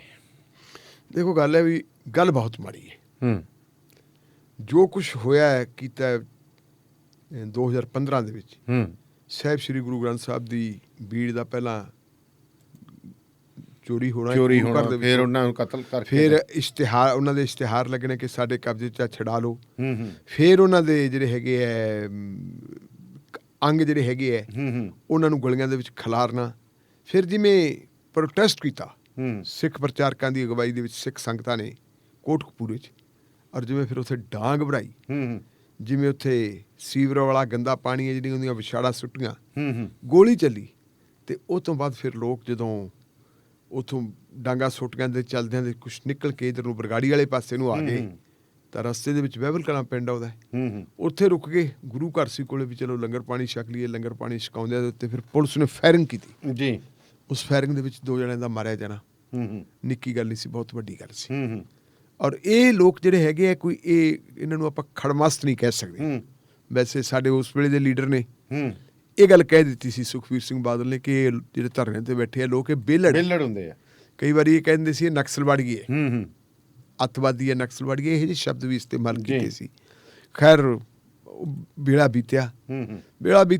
ਪਹਿਲੀ ਗੱਲ ਤਾਂ ਹੈ ਕਿ ਜਦੋਂ ਇੰਨੀਆਂ ਘਟਨਾਵਾਂ ਵਾਪਰ ਗਈਆਂ ਜੀ, ਫਰੀਦਕੋਟ ਦੇ ਵਿੱਚ ਤਾਂ FIR ਦਰਜ ਹੋ ਗਈ ਕਿ ਜੀ ਇਹ ਜਿਹੜੇ ਲੋਕ ਬੈਠੇ ਸੀ ਸਿੱਖ ਪ੍ਰਚਾਰਕ, ਜਿਹੜੇ ਸਤਨਾਮ ਵਾਹਿਗੁਰੂ ਦਾ ਜਾਪ ਕਰਨ ਵਾਲੇ ਸੀ, ਇਹਨਾਂ ਨੇ ਪੁਲਿਸ ਪਾਰਟੀ ਤੇ ਹਮਲਾ ਕਰਤਾ। ਜਿਹੜੇ ਲੋਕ ਕੁੱਟੇ ਗਏ, ਮਾਰੇ ਗਏ, ਉਹਨਾਂ ਲੋਕਾਂ ਦੇ ਉੱਤੇ ਹੀ FIR ਦਰਜ ਕਰਤੀ।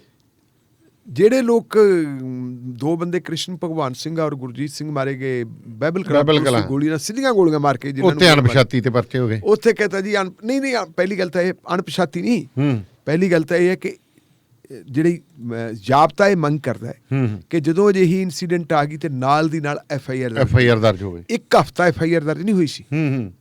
1 ਹਫ਼ਤੇ ਬਾਅਦ ਜਿਹੜੇ ਲਾ ਐਂਡ ਆਰਡਰ ਦੇ ADGP ਸੀ ਮਿਸਟਰ ਸੋਹਤਾ, ਉਹ ਜਦੋਂ ਇੱਥੇ ਆਏ ਇਸ ਇਲਾਕੇ ਦੇ ਵਿੱਚ ਆ ਕੇ ਦੇਖਿਆ ਤਾਂ ਇਹ ਕਰਾਂਗੇ ਕਿਵੇਂ? ਇਹ 2 ਕਤਲ ਹੋਏ ਤੇ 2 ਕਤਲਾਂ ਨੂੰ ਆਪਾਂ ਕਰਾਂਗੇ ਕੀ? ਮੇਰੀ ਯਾਦ ਆਉਂਦਾ ਹੈ ਇੱਕ ਵਾਰੀ ਸਾਡੇ ਇੱਧਰੋਂ ਇੱਕ ਸੱਜਣ ਪ੍ਰਮੋਟ ਹੋ ਕੇ ਤੇ ਚਲੇ ਗਏ ਤਰਨਤਾਰਨ ਵਾਲੇ ਪਾਸੇ, ਉੱਧਰ ਜਾ ਕੇ ਉਹ ਲਾਗੇ SHO, ਤੇ ਚਲੋ ਥੋੜੇ ਸਮੇਂ ਬਾਅਦ ਉਹ ਆਪਣੇ ਵਾਲੇ ਪਾਸੇ ਆ ਗਏ ਤੇ ਲਾਈਨ 'ਚ ਲੱਗੇ ਹੋਏ। ਮੈਨੂੰ ਇੱਕ ਦਿਨ ਮਿਲ ਗਏ ਤੇ ਸਾਫ਼ ਸਲਾਮ ਹੋ ਕੇ ਮੈਂ ਪੁੱਛਿਆ ਜੀ ਮੈਂ ਕੀ ਗੱਲ ਤੁਸੀਂ ਆ ਗਏ, ਉੱਥੇ SHO ਲੱਗੇ ਸੀ? ਕਹਿੰਦਾ ਹਾਂ। ਮੈਂ ਕਿਹਾ ਕਿ ਵਾਪਸ ਕਿਉਂ ਆ ਗਏ? ਕਹਿੰਦਾ ਨਹੀਂ ਆਪਣੇ ਫਿੱਟ ਨਹੀਂ ਕੰਮ ਉਧਰ ਹੈ। ਹਾਂ ਮੈਂ ਕਿਹਾ ਜੀ ਕਿਉਂ ਨਹੀਂ ਫਿੱਟ? ਕਹਿੰਦਾ ਯਾਰ ਉਹ ਮਾਝੇ ਵਾਲੀ ਪੁਲਿਸ ਤੇ ਆਪਣੀ ਪੁਲਿਸ ਦਾ ਫਰਕ ਵਾਲਾ ਹੈ। ਮੈਂ ਕਿਹਾ ਜੀ ਕੀ ਫਰਕ ਹੈ? ਕਹਿੰਦਾ ਯਾਰ ਉਧਰ ਤਾਂ ਕਤਲ ਵੀ ਖਾ ਜਾਂਦੇ। ਅੱਛਾ। ਮੈਂ ਕਿਹਾ ਕਤਲ ਖਾਧਾ ਕਿਵੇਂ ਜਾਂਦਾ ਹੈ? ਉਹ ਕਹਿੰਦਾ ਆਪਣੇ ਤਾਂ ਜੇ ਕੋਈ ਬੰਦਾ ਥਾਣੇ 'ਚ ਵੀ ਮਰ ਜੇ ਤੇ ਛੇਤੀ ਕਿਤੇ SSP ਜਿਹੜੀ ਉਹ ਕਹੂਗਾ ਵੀ ਇਹਦਾ ਪੋਸਟਮਾਰਟਮ ਕਰਵਾਓ, ਵੇਖੀ ਕਿਹੜਾ ਪੋਸਟਮਾਰਟਮ ਕਰਵਾ ਕੇ ਭਾਵੇਂ 174 ਦੀ ਕਾਰਵਾਈ ਕਰ ਦਿਓ ਪਰ ਲਿਖੋ ਤਾਂ ਕਹਿੰਦਾ ਉਧਰ ਨਹੀਂ ਇਹ ਗੱਲ ਹੈ। ਮੈਂ ਕਿਵੇਂ ਜੀ? ਉਹ ਹਾਲਾਤ ਵੀ ਉਦੋਂ ਉਹੋ ਜਿਹੇ ਸੀ। ਉਹ ਕਹਿੰਦਾ ਉੱਥੇ ਚੱਕਦੇ ਆ ਜੇ ਕੋਈ ਇਸ ਤਰ੍ਹਾਂ ਦਾ ਬੰਦਾ ਕਤਲ ਹੋ ਗਿਆ ਤੇ ਦਰਿਆ 'ਚ ਮਾਮਲਾ ਖਤਮ। ਆਪਣੇ ਜਸਵੰਤ ਸਿੰਘ ਖਾਲੜਾ ਆਪਣੇ ਸਾਹਮਣੇ ਇੱਕ ਮਿਸਾਲ ਹੈ।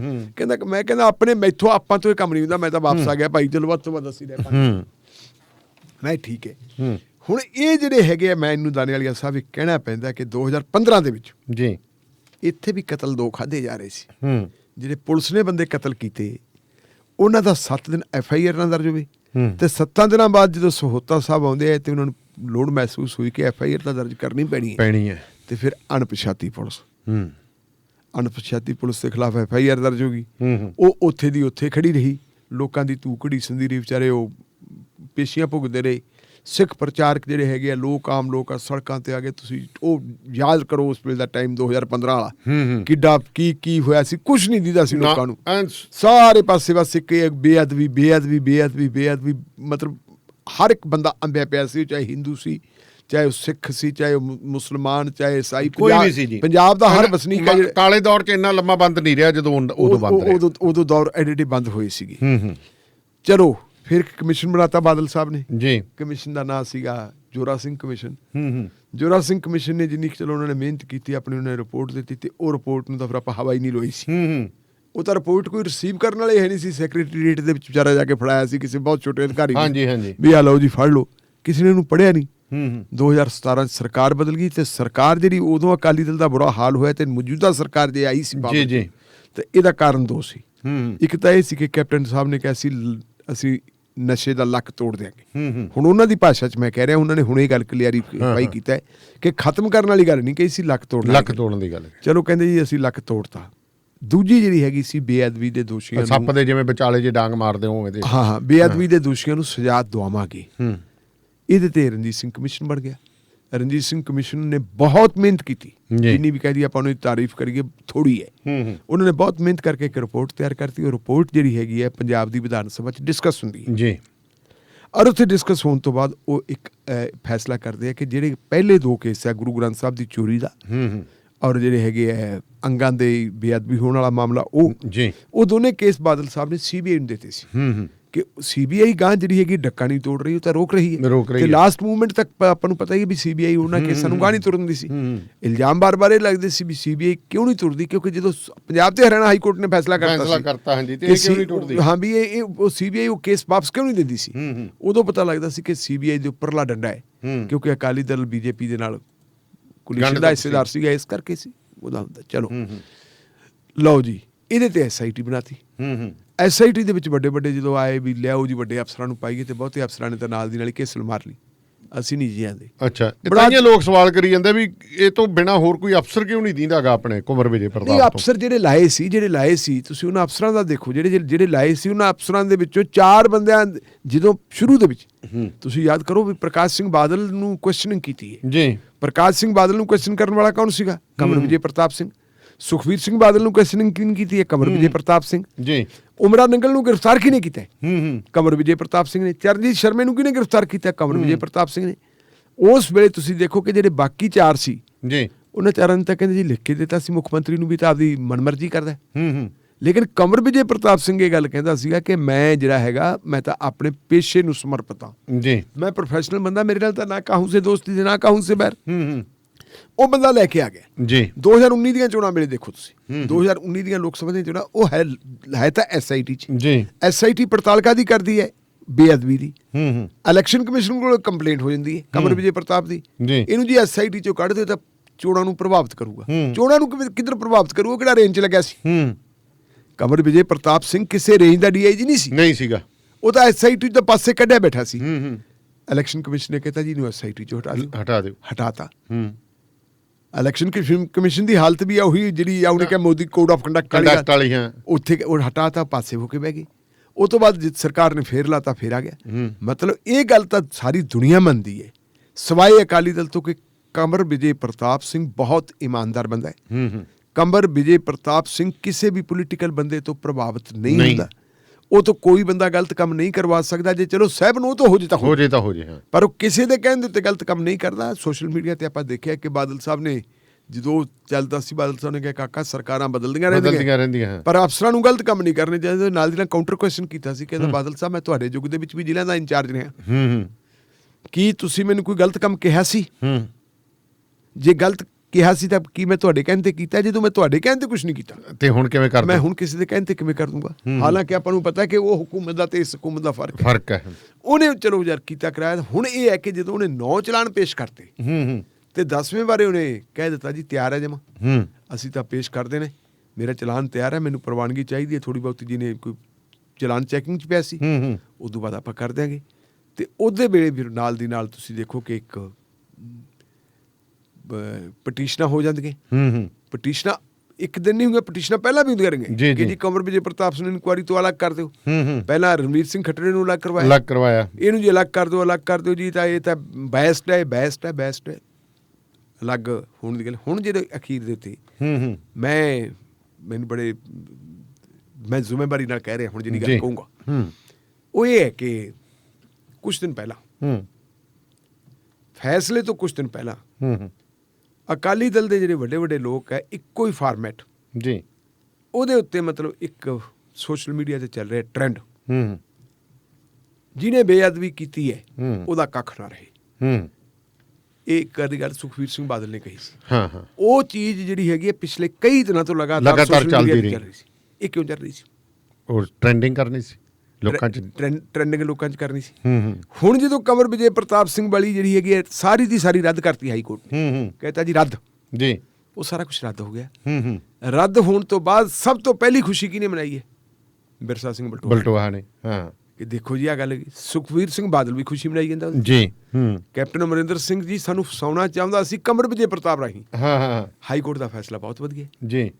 ਹੁਣ ਸਵਾਲ ਇਹ ਪੈਦਾ ਹੁੰਦਾ ਹੈ, ਮੈਂ ਇੱਕ ਹੋਰ ਦੇਖ ਰਿਹਾ ਸੀ ਸੋਸ਼ਲ ਮੀਡੀਆ ਦੇ ਚੱਲ ਰਿਹਾ ਕਿ ਜਿਹੜਾ ਜੋਰਾ ਸਿੰਘ ਕਮਿਸ਼ਨ ਦੀ ਰਿਪੋਰਟ ਤੋਂ ਵੀ ਅਕਾਲੀ ਦਲ ਖੁਸ਼ ਨਹੀਂ, ਰਣਜੀਤ ਸਿੰਘ ਕਮਿਸ਼ਨ ਦੀ ਰਿਪੋਰਟ ਤੋਂ ਵੀ ਅਕਾਲੀ ਦਲ ਖੁਸ਼ ਨਹੀਂ ਜੀ, ਡੇਰਾ ਮੁਖੀ ਨੂੰ ਕੁਐਸਚਨਿੰਗ ਕੀਤੀ ਜਾਵੇ ਅਕਾਲੀ ਦਲ ਉਹ ਤੋਂ ਵੀ ਖੁਸ਼ ਨਹੀਂ, ਤੇ ਕੰਵਰ ਵਿਜੇ ਪ੍ਰਤਾਪ ਸਿੰਘ ਤੋਂ ਵੀ ਖੁਸ਼ ਨਹੀਂ।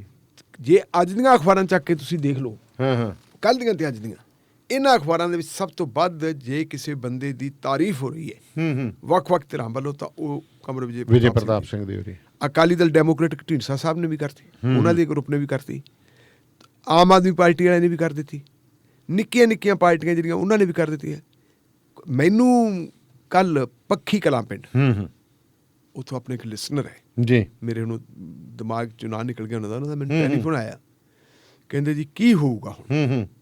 ਮੈਂ ਕਿਹਾ ਜੀ ਕਾਹਦੇ ਬਾਰੇ? ਕਹਿੰਦਾ ਕੰਵਰ ਵਿਜੇ ਪ੍ਰਤਾਪ ਸਿੰਘ ਬਾਰੇ ਲੋਕ ਬੈਠੇ ਹੈ, ਕਹਿੰਦਾ ਪਰੇ 'ਚ ਸੱਤ ਦੇ ਵਿੱਚ ਸਾਡੇ 12 ਕੋਲੇ ਕਹਿੰਦੇ ਜੀ ਬੈਠੇ ਹੈ ਬਜ਼ੁਰਗ ਸਾਰੇ, ਬੜੇ ਚਿੰਤਤ ਹੈ ਜੀ। ਮੈਂ ਕਿਹਾ ਜੀ ਕਿਉਂ ਚਿੰਤਤ ਹੈ? ਕਹਿੰਦੇ ਜੀ ਜਿਹੜਾ ਕੰਵਰ ਵਿਜੇ ਪ੍ਰਤਾਪ ਸਿੰਘ ਨੂੰ ਹਟਾਤਾ ਤੇ ਉਹ ਕਹਿੰਦੇ ਆ ਵੀ ਪੁੱਛੋ ਵੀ ਇਹਦਾ ਹੁਣ ਬਣੂਗਾ ਕੀ ਜੀ। ਤੇ ਉਹ ਮੈਨੂੰ ਫੋਨ ਕਰਕੇ ਕਹਿੰਦਾ ਜੀ ਤੁਸੀਂ ਦੱਸ ਦਿਓ ਕੀ ਇਹਦਾ ਬਣੂਗਾ ਕੀ। ਮੈਂ ਹੁਣ ਕੀ ਦੱਸਾਂ, ਮੈਂ ਰੱਬ ਤਾਂ ਹੈ ਨਹੀਂ, ਨਾ ਆਪਾਂ ਕੋਈ ਹਾਕਮ ਆ ਜੀ, ਨਾ ਆਪਾਂ ਕੋਈ ਸੁਪਰੀਮ ਕੋਰਟ ਦੀ ਵੱਡੀ ਪਾਵਰ ਵੀ ਕੀ ਬਣੂਗਾ। ਮੈਂ ਕਿਹਾ ਜੀ ਚਲੋ ਗੱਲ ਇਹ ਵੀ ਸ਼ਾਇਦ ਪੰਜਾਬ ਸਰਕਾਰ ਅਪੀਲ ਕਰਦੇ। ਕੈਪਟਨ ਅਮਰਿੰਦਰ ਸਿੰਘ ਦਾ ਬਿਆਨ ਪਰਸੋਂ ਹੀ ਆ ਗਿਆ ਸੀਗਾ। ਉਦੋਂ ਹੀ ਉਹਨੇ ਕਹਿਤਾ ਸੀ ਕਿ ਜੀ ਹਾਂ ਅਸੀਂ ਅਪੀਲ ਕਰਾਂਗੇ, ਅਸੀਂ ਖੜੇ ਹਾਂ ਨਾਲ ਤੇ ਖੜੇ ਰਹਾਂਗੇ SIT ਦੇ। ਔਰ ਉਹਨੇ ਕਿਹਾ ਸੀ ਕੰਵਰ ਵਿਜੇ ਪ੍ਰਤਾਪ ਸਿੰਘ ਜੋ ਕਰਦਾ ਉਹ ਠੀਕ ਕਰਦਾ। ਕੱਲ ਮੈਂ ਇੱਕ ਚੈਨਲ ਦੇ ਉੱਤੇ SP ਸਿੰਘ ਵਾਈਸ ਚਾਂਸਲਰ ਹੈ ਗੁਰੂ ਨਾਨਕ ਦੇਵ ਯੂਨੀਵਰਸਿਟੀ ਦੀ, ਉਹਨਾਂ ਦੀ ਇੰਟਰਵਿਊ ਸੁਣੀ। ਉਹਨਾਂ ਨੇ ਇੱਕ ਬੜੀ ਵਧੀਆ ਗੱਲ ਕਹੀ ਸੀ। ਉਹਨਾਂ ਨੇ ਗੱਲ ਕਹੀ ਸੀਗੀ ਕਿ ਇਹ ਠੀਕ ਹੈ ਕਿ ਇਲਜ਼ਾਮ ਲੱਗ ਰਹੇ ਕਿ ਦੋਨੇ ਸਰਕਾਰਾਂ ਆਪਸ ਮੇਂ ਦੋਨੇ ਪਰਿਵਾਰ ਆਪਸ ਮੇਂ ਰਲੇ ਹੈ, ਬਾਦਲ ਕੇ ਤੇ ਕੈਪਟਨ ਕੇ ਜੀ। ਪਰ ਉਹ ਕਹਿੰਦੇ ਵੀ ਜਿਸ ਬੰਦੇ ਨੂੰ ਸਾਰੇ ਲੋਕ ਇਹ ਗੱਲ ਕਹਿੰਦੇ, ਆਪ ਵਾਲੇ ਵੀ ਕਹਿੰਦੇ ਹੈ, BJP ਵਾਲੇ ਵੀ ਕਹਿੰਦੇ ਹੈ, ਕਾਮਰੇਡ ਵੀ ਕਹਿੰਦੇ ਹੈ, ਸਾਰੀਆਂ ਪੋਲੀਟੀਕਾਂ ਕੰਵਰ ਵਿਜੇ ਪ੍ਰਤਾਪ ਸਿੰਘ ਬੰਦਾ ਬਹੁਤ ਵਧੀਆ, ਤੇ ਕੰਵਰ ਵਿਜੇ ਪ੍ਰਤਾਪ ਸਿੰਘ ਲਾਇਆ ਕੀ? ਜੇ ਵਧੀਆ ਬੰਦੇ ਨੂੰ ਲਾਇਆ ਤਾਂ ਫਿਰ ਤੁਸੀਂ ਉਹਦੀ ਟੈਨਸ਼ਨ ਦੇ ਉੱਤੇ ਕਿਵੇਂ ਕਰੋਗੇ? ਅਗਲੀ ਗੱਲ ਇਹ ਹੈ ਕਿ ਭਾਰਤ ਦੇ ਵਿੱਚ ਇਨਸਾਫ ਜਿਹੜਾ ਹੈ, ਭਾਰਤ ਨਹੀਂ ਮੈਂ ਤਾਂ ਦੁਨੀਆ 'ਚ ਕਹਿੰਦਾ, ਇਨਸਾਫ ਜਿਹੜਾ ਹੈਗਾ ਖਰੀਦਿਆ ਜਾਂਦਾ। ਨਿਆਂ ਨਹੀਂ ਹੁੰਦਾ। ਨਿਆਂ ਨਹੀਂ ਹੁੰਦਾ। ਖਰੀਦਿਆ ਕਿਵੇਂ ਜਾਂਦਾ ਕਿ ਅੱਜ ਦੇ ਜ਼ਮਾਨੇ 'ਚ ਸਾਡੇ ਕੋਲੇ ਆਪਣੇ ਕੋਲੇ ਬੀਬੀ ਹੈ, ਚਾਹ ਬਣਾਉਂਦੀ ਹੈ, ਇਹਨੂੰ ਵਿਚਾਰੀ ਨੂੰ ਕੱਲ੍ਹ ਨੂੰ ਲੋੜ ਪੈ ਜੇ, ਇਹ 'ਤੇ ਕੋਈ ਕੇਸ ਬਣ ਜੇ ਅਤੇ ਇਹ ਅਦਾਲਤ 'ਚ ਇਹਨੂੰ ਕਸਟਡੀ 'ਚ ਲੈ ਜਾਣ, ਵਕੀਲ ਹੈ ਨਹੀਂ ਜੀ, ਹੈ ਨਹੀਂ। ਉਹ ਕਹਿਣਗੇ ਜੀ ਫਿਰ ਲੀਗਲ ਏਡ ਵਾਲੇ ਪਾਸੋਂ ਵਕੀਲ ਕਰ ਦਿਓ। ਲੀਗਲ ਏਡ ਦੇ ਵਿੱਚ ਨਵੇਂ ਮੁੰਡੇ ਹੁੰਦੇ ਜਿਹੜੇ ਉਹ ਆ ਜੀ, ਉਹਨਾਂ ਨੂੰ ਕੋਈ 500-400 ਰੁਪਇਆ ਦਿੰਦੇ ਆ, ਨਹੀਂ ਦਿੰਦੇ, ਉਹਦੇ 'ਚੋਂ ਆ ਗਿਆ। ਲੀਗਲ ਏਡ ਵਾਲੇ ਨੂੰ ਕੀ ਪਤਾ। ਦੂਜੇ ਪਾਸੇ ਇਸ ਕੇਸ ਦੇ ਵਿੱਚ ਤੁਸੀਂ ਦੇਖੋ, ਗੁਰਦੀਪ ਸਿੰਘ ਪੰਧੇਰ SHO ਜਿਹਨੇ ਇਹ ਪਟੀਸ਼ਨ ਦਾਇਰ ਕੀਤੀ ਸੀ, ਉਹਨੂੰ ਐਡੇ ਤਕੜੇ ਵਕੀਲ ਕਿੱਥੋਂ ਮਿਲ ਗਏ? ਉਹਨੇ ਜਿਹੜੇ ਵਕੀਲ ਕੀਤੇ, ਉਹਨਾਂ ਵਕੀਲਾਂ ਦੇ ਵਿੱਚ ਨਾਂ ਉਹਦਾ ਵੱਡਾ ਪੰਜਾਬ ਦੇ ਵਿੱਚੋਂ RS ਚੀਮਾ ਦੀ ਫੀਸ ਪਤਾ ਕਿੰਨੇ 'ਚ? ਹਜ਼ਾਰਾਂ 'ਚ ਨਹੀਂ, ਲੱਖਾਂ 'ਚ 10 ਲੱਖ ਤੋਂ ਉੱਪਰ ਹੈ। 11 ਲੱਖ ਫੀਸ ਵਾਲੇ ਬੰਦੇ ਨੂੰ 307 ਦੇ ਮੁਕੱਦਮੇ 'ਚ, 307 ਦਾ ਮੁਕੱਦਮਾ ਕੋਟਕਪੂਰੇ ਵਾਲਾ, ਬਾਈਬਲ ਵਾਲਾ ਨਹੀਂ ਸੀ, ਨਹੀਂ ਕੋਟਕਪੂਰੇ ਵਾਲਾ। ਪੰਧੇਰ ਨੇ ਕੋਟਕਪੂਰੇ ਵਾਲੇ ਮਾਮਲੇ 'ਚ ਕੀ 307 ਵਾਲੇ 'ਚ 10 ਲੱਖ ਦਾ ਉਹ ਕਿੱਥੋਂ ਆ ਗਿਆ ਪੈਸਾ? ਉਹ ਪੈਸਾ ਕਿਹਨੇ ਅਰੇਂਜ ਕੀਤਾ? ਉਹ ਤਾਂ ਉਹਨਾਂ ਨੇ ਅਰੇਂਜ ਕੀਤਾ ਨਾ ਜਿਨ੍ਹਾਂ ਦੇ ਮੋਢਿਆਂ ਨੂੰ ਵੱਡੇ ਵੱਡੇ ਮੈਟਲ ਲੱਗੇ, ਪਿੱਤਲ ਲੱਗਿਆ, ਜਿਹੜੇ ਸਸਪੈਂਡ ਚੱਲਦੇ ਅੱਜ ਕੱਲ੍ਹ, ਪਿੱਤਲ ਲੱਗਿਆ, ਉਹਨਾਂ ਨੂੰ ਪਤਾ ਹੈ। ਜਾਂ ਭਾਈ ਉਹਨਾਂ ਨੂੰ ਹੁਣੇ ਜਿਹੜੀ ਖੁਸ਼ੀ ਮਨਾਈ ਜਾ ਰਹੀ ਹੈ ਗੁਰੂ ਗ੍ਰੰਥ ਸਾਹਿਬ ਦੀ ਬੇਅਦਬੀ, ਬਹੁਤ ਵੱਡਾ ਪਾਪ ਹੈ। ਅੱਜ ਦੇ ਜ਼ਮਾਨੇ ਦੇ ਵਿੱਚ ਕੋਈ ਵੀ ਸਰਕਾਰ, ਕੋਈ ਵੀ ਬੰਦਾ, ਜੇ ਗੁਰੂ ਗ੍ਰੰਥ ਸਾਹਿਬ ਦੀ ਬੇਅਦਬੀ ਤਾਂ ਹੋਈ ਹੈ ਨਾ, ਇਹ ਜ਼ਰੂਰ ਹੋ ਸਕਦਾ ਸੀ ਜੀ ਅਦਾਲਤ ਦਾ ਫੈਸਲਾ ਸਿਰ ਮੱਥੇ, ਲੇਕਿਨ ਚਾਹੀਦਾ ਹੈ ਕੈਪਟਨ ਅਮਰਿੰਦਰ ਸਿੰਘ ਨੂੰ ਕਿ ਜਿਹੜੀ ਉਹ ਬੇਅਦਬੀ ਹੋਈ ਹੈ ਉਹਨਾਂ ਕੇਸਾਂ ਨੂੰ ਕਰੇ। ਇਹ ਸੁਖਬੀਰ ਸਿੰਘ ਬਾਦਲ ਦਾ ਤੇ ਬਿਰਸਾ ਸਿੰਘ ਬਲਟੋਹਾ ਦਾ ਇਹ ਬਿਆਨ ਹੋਣਾ ਚਾਹੀਦਾ ਸੀ, ਪਰ ਉਹ ਕਹਿੰਦੇ ਜੀ ਉਹ ਖੁਸ਼ੀਆਂ ਮਨਾ ਰਹੇ। ਅਮਰਿੰਦਰ ਸਿੰਘ ਨੇ ਹੁਣ ਠੀਕ ਇਹੀ ਕੀ ਹੈ, ਉਹਨੇ ਕਿਹਾ ਖੁਸ਼ੀਆਂ ਮਨਾਉਣ ਦਾ ਮੌਕਾ ਨਹੀਂ, ਖੁਸ਼ੀਆਂ ਨਾ ਮਨਾਓ। ਜਿਹੜਾ ਹੈਗਾ ਤੁਹਾਡਾ ਅਜੇ ਜੱਜਮੈਂਟ ਆਉਣੀ ਹੈ, ਅਜੇ ਪ੍ਰਨਾਊਂਸ ਕੀਤੀ ਹੈ, ਜੱਜਮੈਂਟ ਆਉਣੀ ਹੈ, ਜੱਜਮੈਂਟ ਦੇ ਵਿੱਚ ਨਿਕਲਣਾ ਕੀ ਹੈ। ਔਰ ਮੈਨੂੰ ਹੈਰਾਨੀ ਹੁੰਦੀ ਹੈ ਇਸ ਗੱਲ ਦੀ ਕਿ ਇਹ ਲੋਕ ਅੰਦਾਜ਼ਾ ਨਹੀਂ ਲਾਉਂਦੇ। ਬੇਅਦਬੀ ਦਾ ਮਾਮਲਾ ਜਿਹੜਾ ਪਿਛਲੇ ਸਮਿਆਂ ਦੇ ਵਿੱਚ ਥੋੜਾ ਜਿਹਾ ਠੰਡਾ ਹੋ ਗਿਆ ਸੀ, ਧੁਖਦਾ ਸੀ, ਖਤਮ ਨਹੀਂ ਹੋਇਆ, ਜਿਹੜਾ ਠੰਡਾ ਹੋ ਗਿਆ ਸੀ, ਉਹ ਬੇਅਦਬੀ ਦਾ ਮੁੱਦਾ ਅੱਜ ਮੁੜ ਕੇ ਫੇਰ ਜਿੰਦਾ ਹੋ ਗਿਆ। ਇਹ ਫਿਰ ਇਹੀ ਇਸ ਵੇਲੇ ਜਿਹੜਾ ਬਰਨਿੰਗ ਪੁਆਇੰਟ ਇਹ ਬਣ ਗਿਆ। ਔਰ ਅੱਜ 12 ਤਾਰੀਖ ਹੈ ਜੀ, ਕੱਲ 13 ਤਾਰੀਖ ਨੂੰ ਕੋਟਕਪੂਰੇ ਦੀਆਂ ਸੰਗਤਾਂ ਉਸੇ ਥਾਂ ਤੇ ਧਰਨਾ ਫਿਰ ਲਾ ਰਹੇ। ਔਰ ਇਹ ਗੱਲ ਜਾਊ ਕਿਹੜੇ ਪਾਸੇ ਨੂੰ ਰੱਬ ਜਾਣਦਾ, ਇਹ ਰੱਬ ਜਾਣਦਾ। ਮਤਲਬ ਹੈ ਵੀ ਜੇ ਅਸੀਂ ਅੱਜ ਦੇ ਜ਼ਮਾਨੇ 'ਚ ਜਦੋਂ ਗੁਰੂ ਗ੍ਰੰਥ ਸਾਹਿਬ ਦੀ ਬੇਅਦਬੀ ਹੋਈ ਹੈ, ਗੁਰੂ ਗ੍ਰੰਥ ਸਾਹਿਬ ਨੂੰ ਅਸੀਂ ਇਨਸਾਫ ਨਹੀਂ ਦਵਾ ਸਕਦੇ, ਧਿਰ ਗਿਆ ਸਾਡੇ ਜੀਵਨ ਦਾ। ਤੇ ਢਿੱਲੋਂ ਸਾਹਿਬ ਫਿਰ ਹਰਿਆਣਾ ਦੀ ਖੱਟੜ ਸਰਕਾਰ ਨੇ ਸਾਰੇ ਸਮਾਗਮ ਰੱਦ ਕਰ ਦਿੱਤੇ ਆ ਜੀ ਆਉਂਦੇ ਦਿਨਾਂ ਲਈ। ਕਿਹਾ ਤਾਂ ਇਹ ਹੈ, ਕਹਿੰਦੇ ਜੀ ਕਰੋਨਾ ਕਰਕੇ ਰੱਦ ਕਰਤੇ, ਪਰ ਕਹਾਣੀ ਅੰਦਰਲੀ ਹੋਰ ਹੈ। ਖੱਟਰ ਸਾਹਿਬ ਨੇ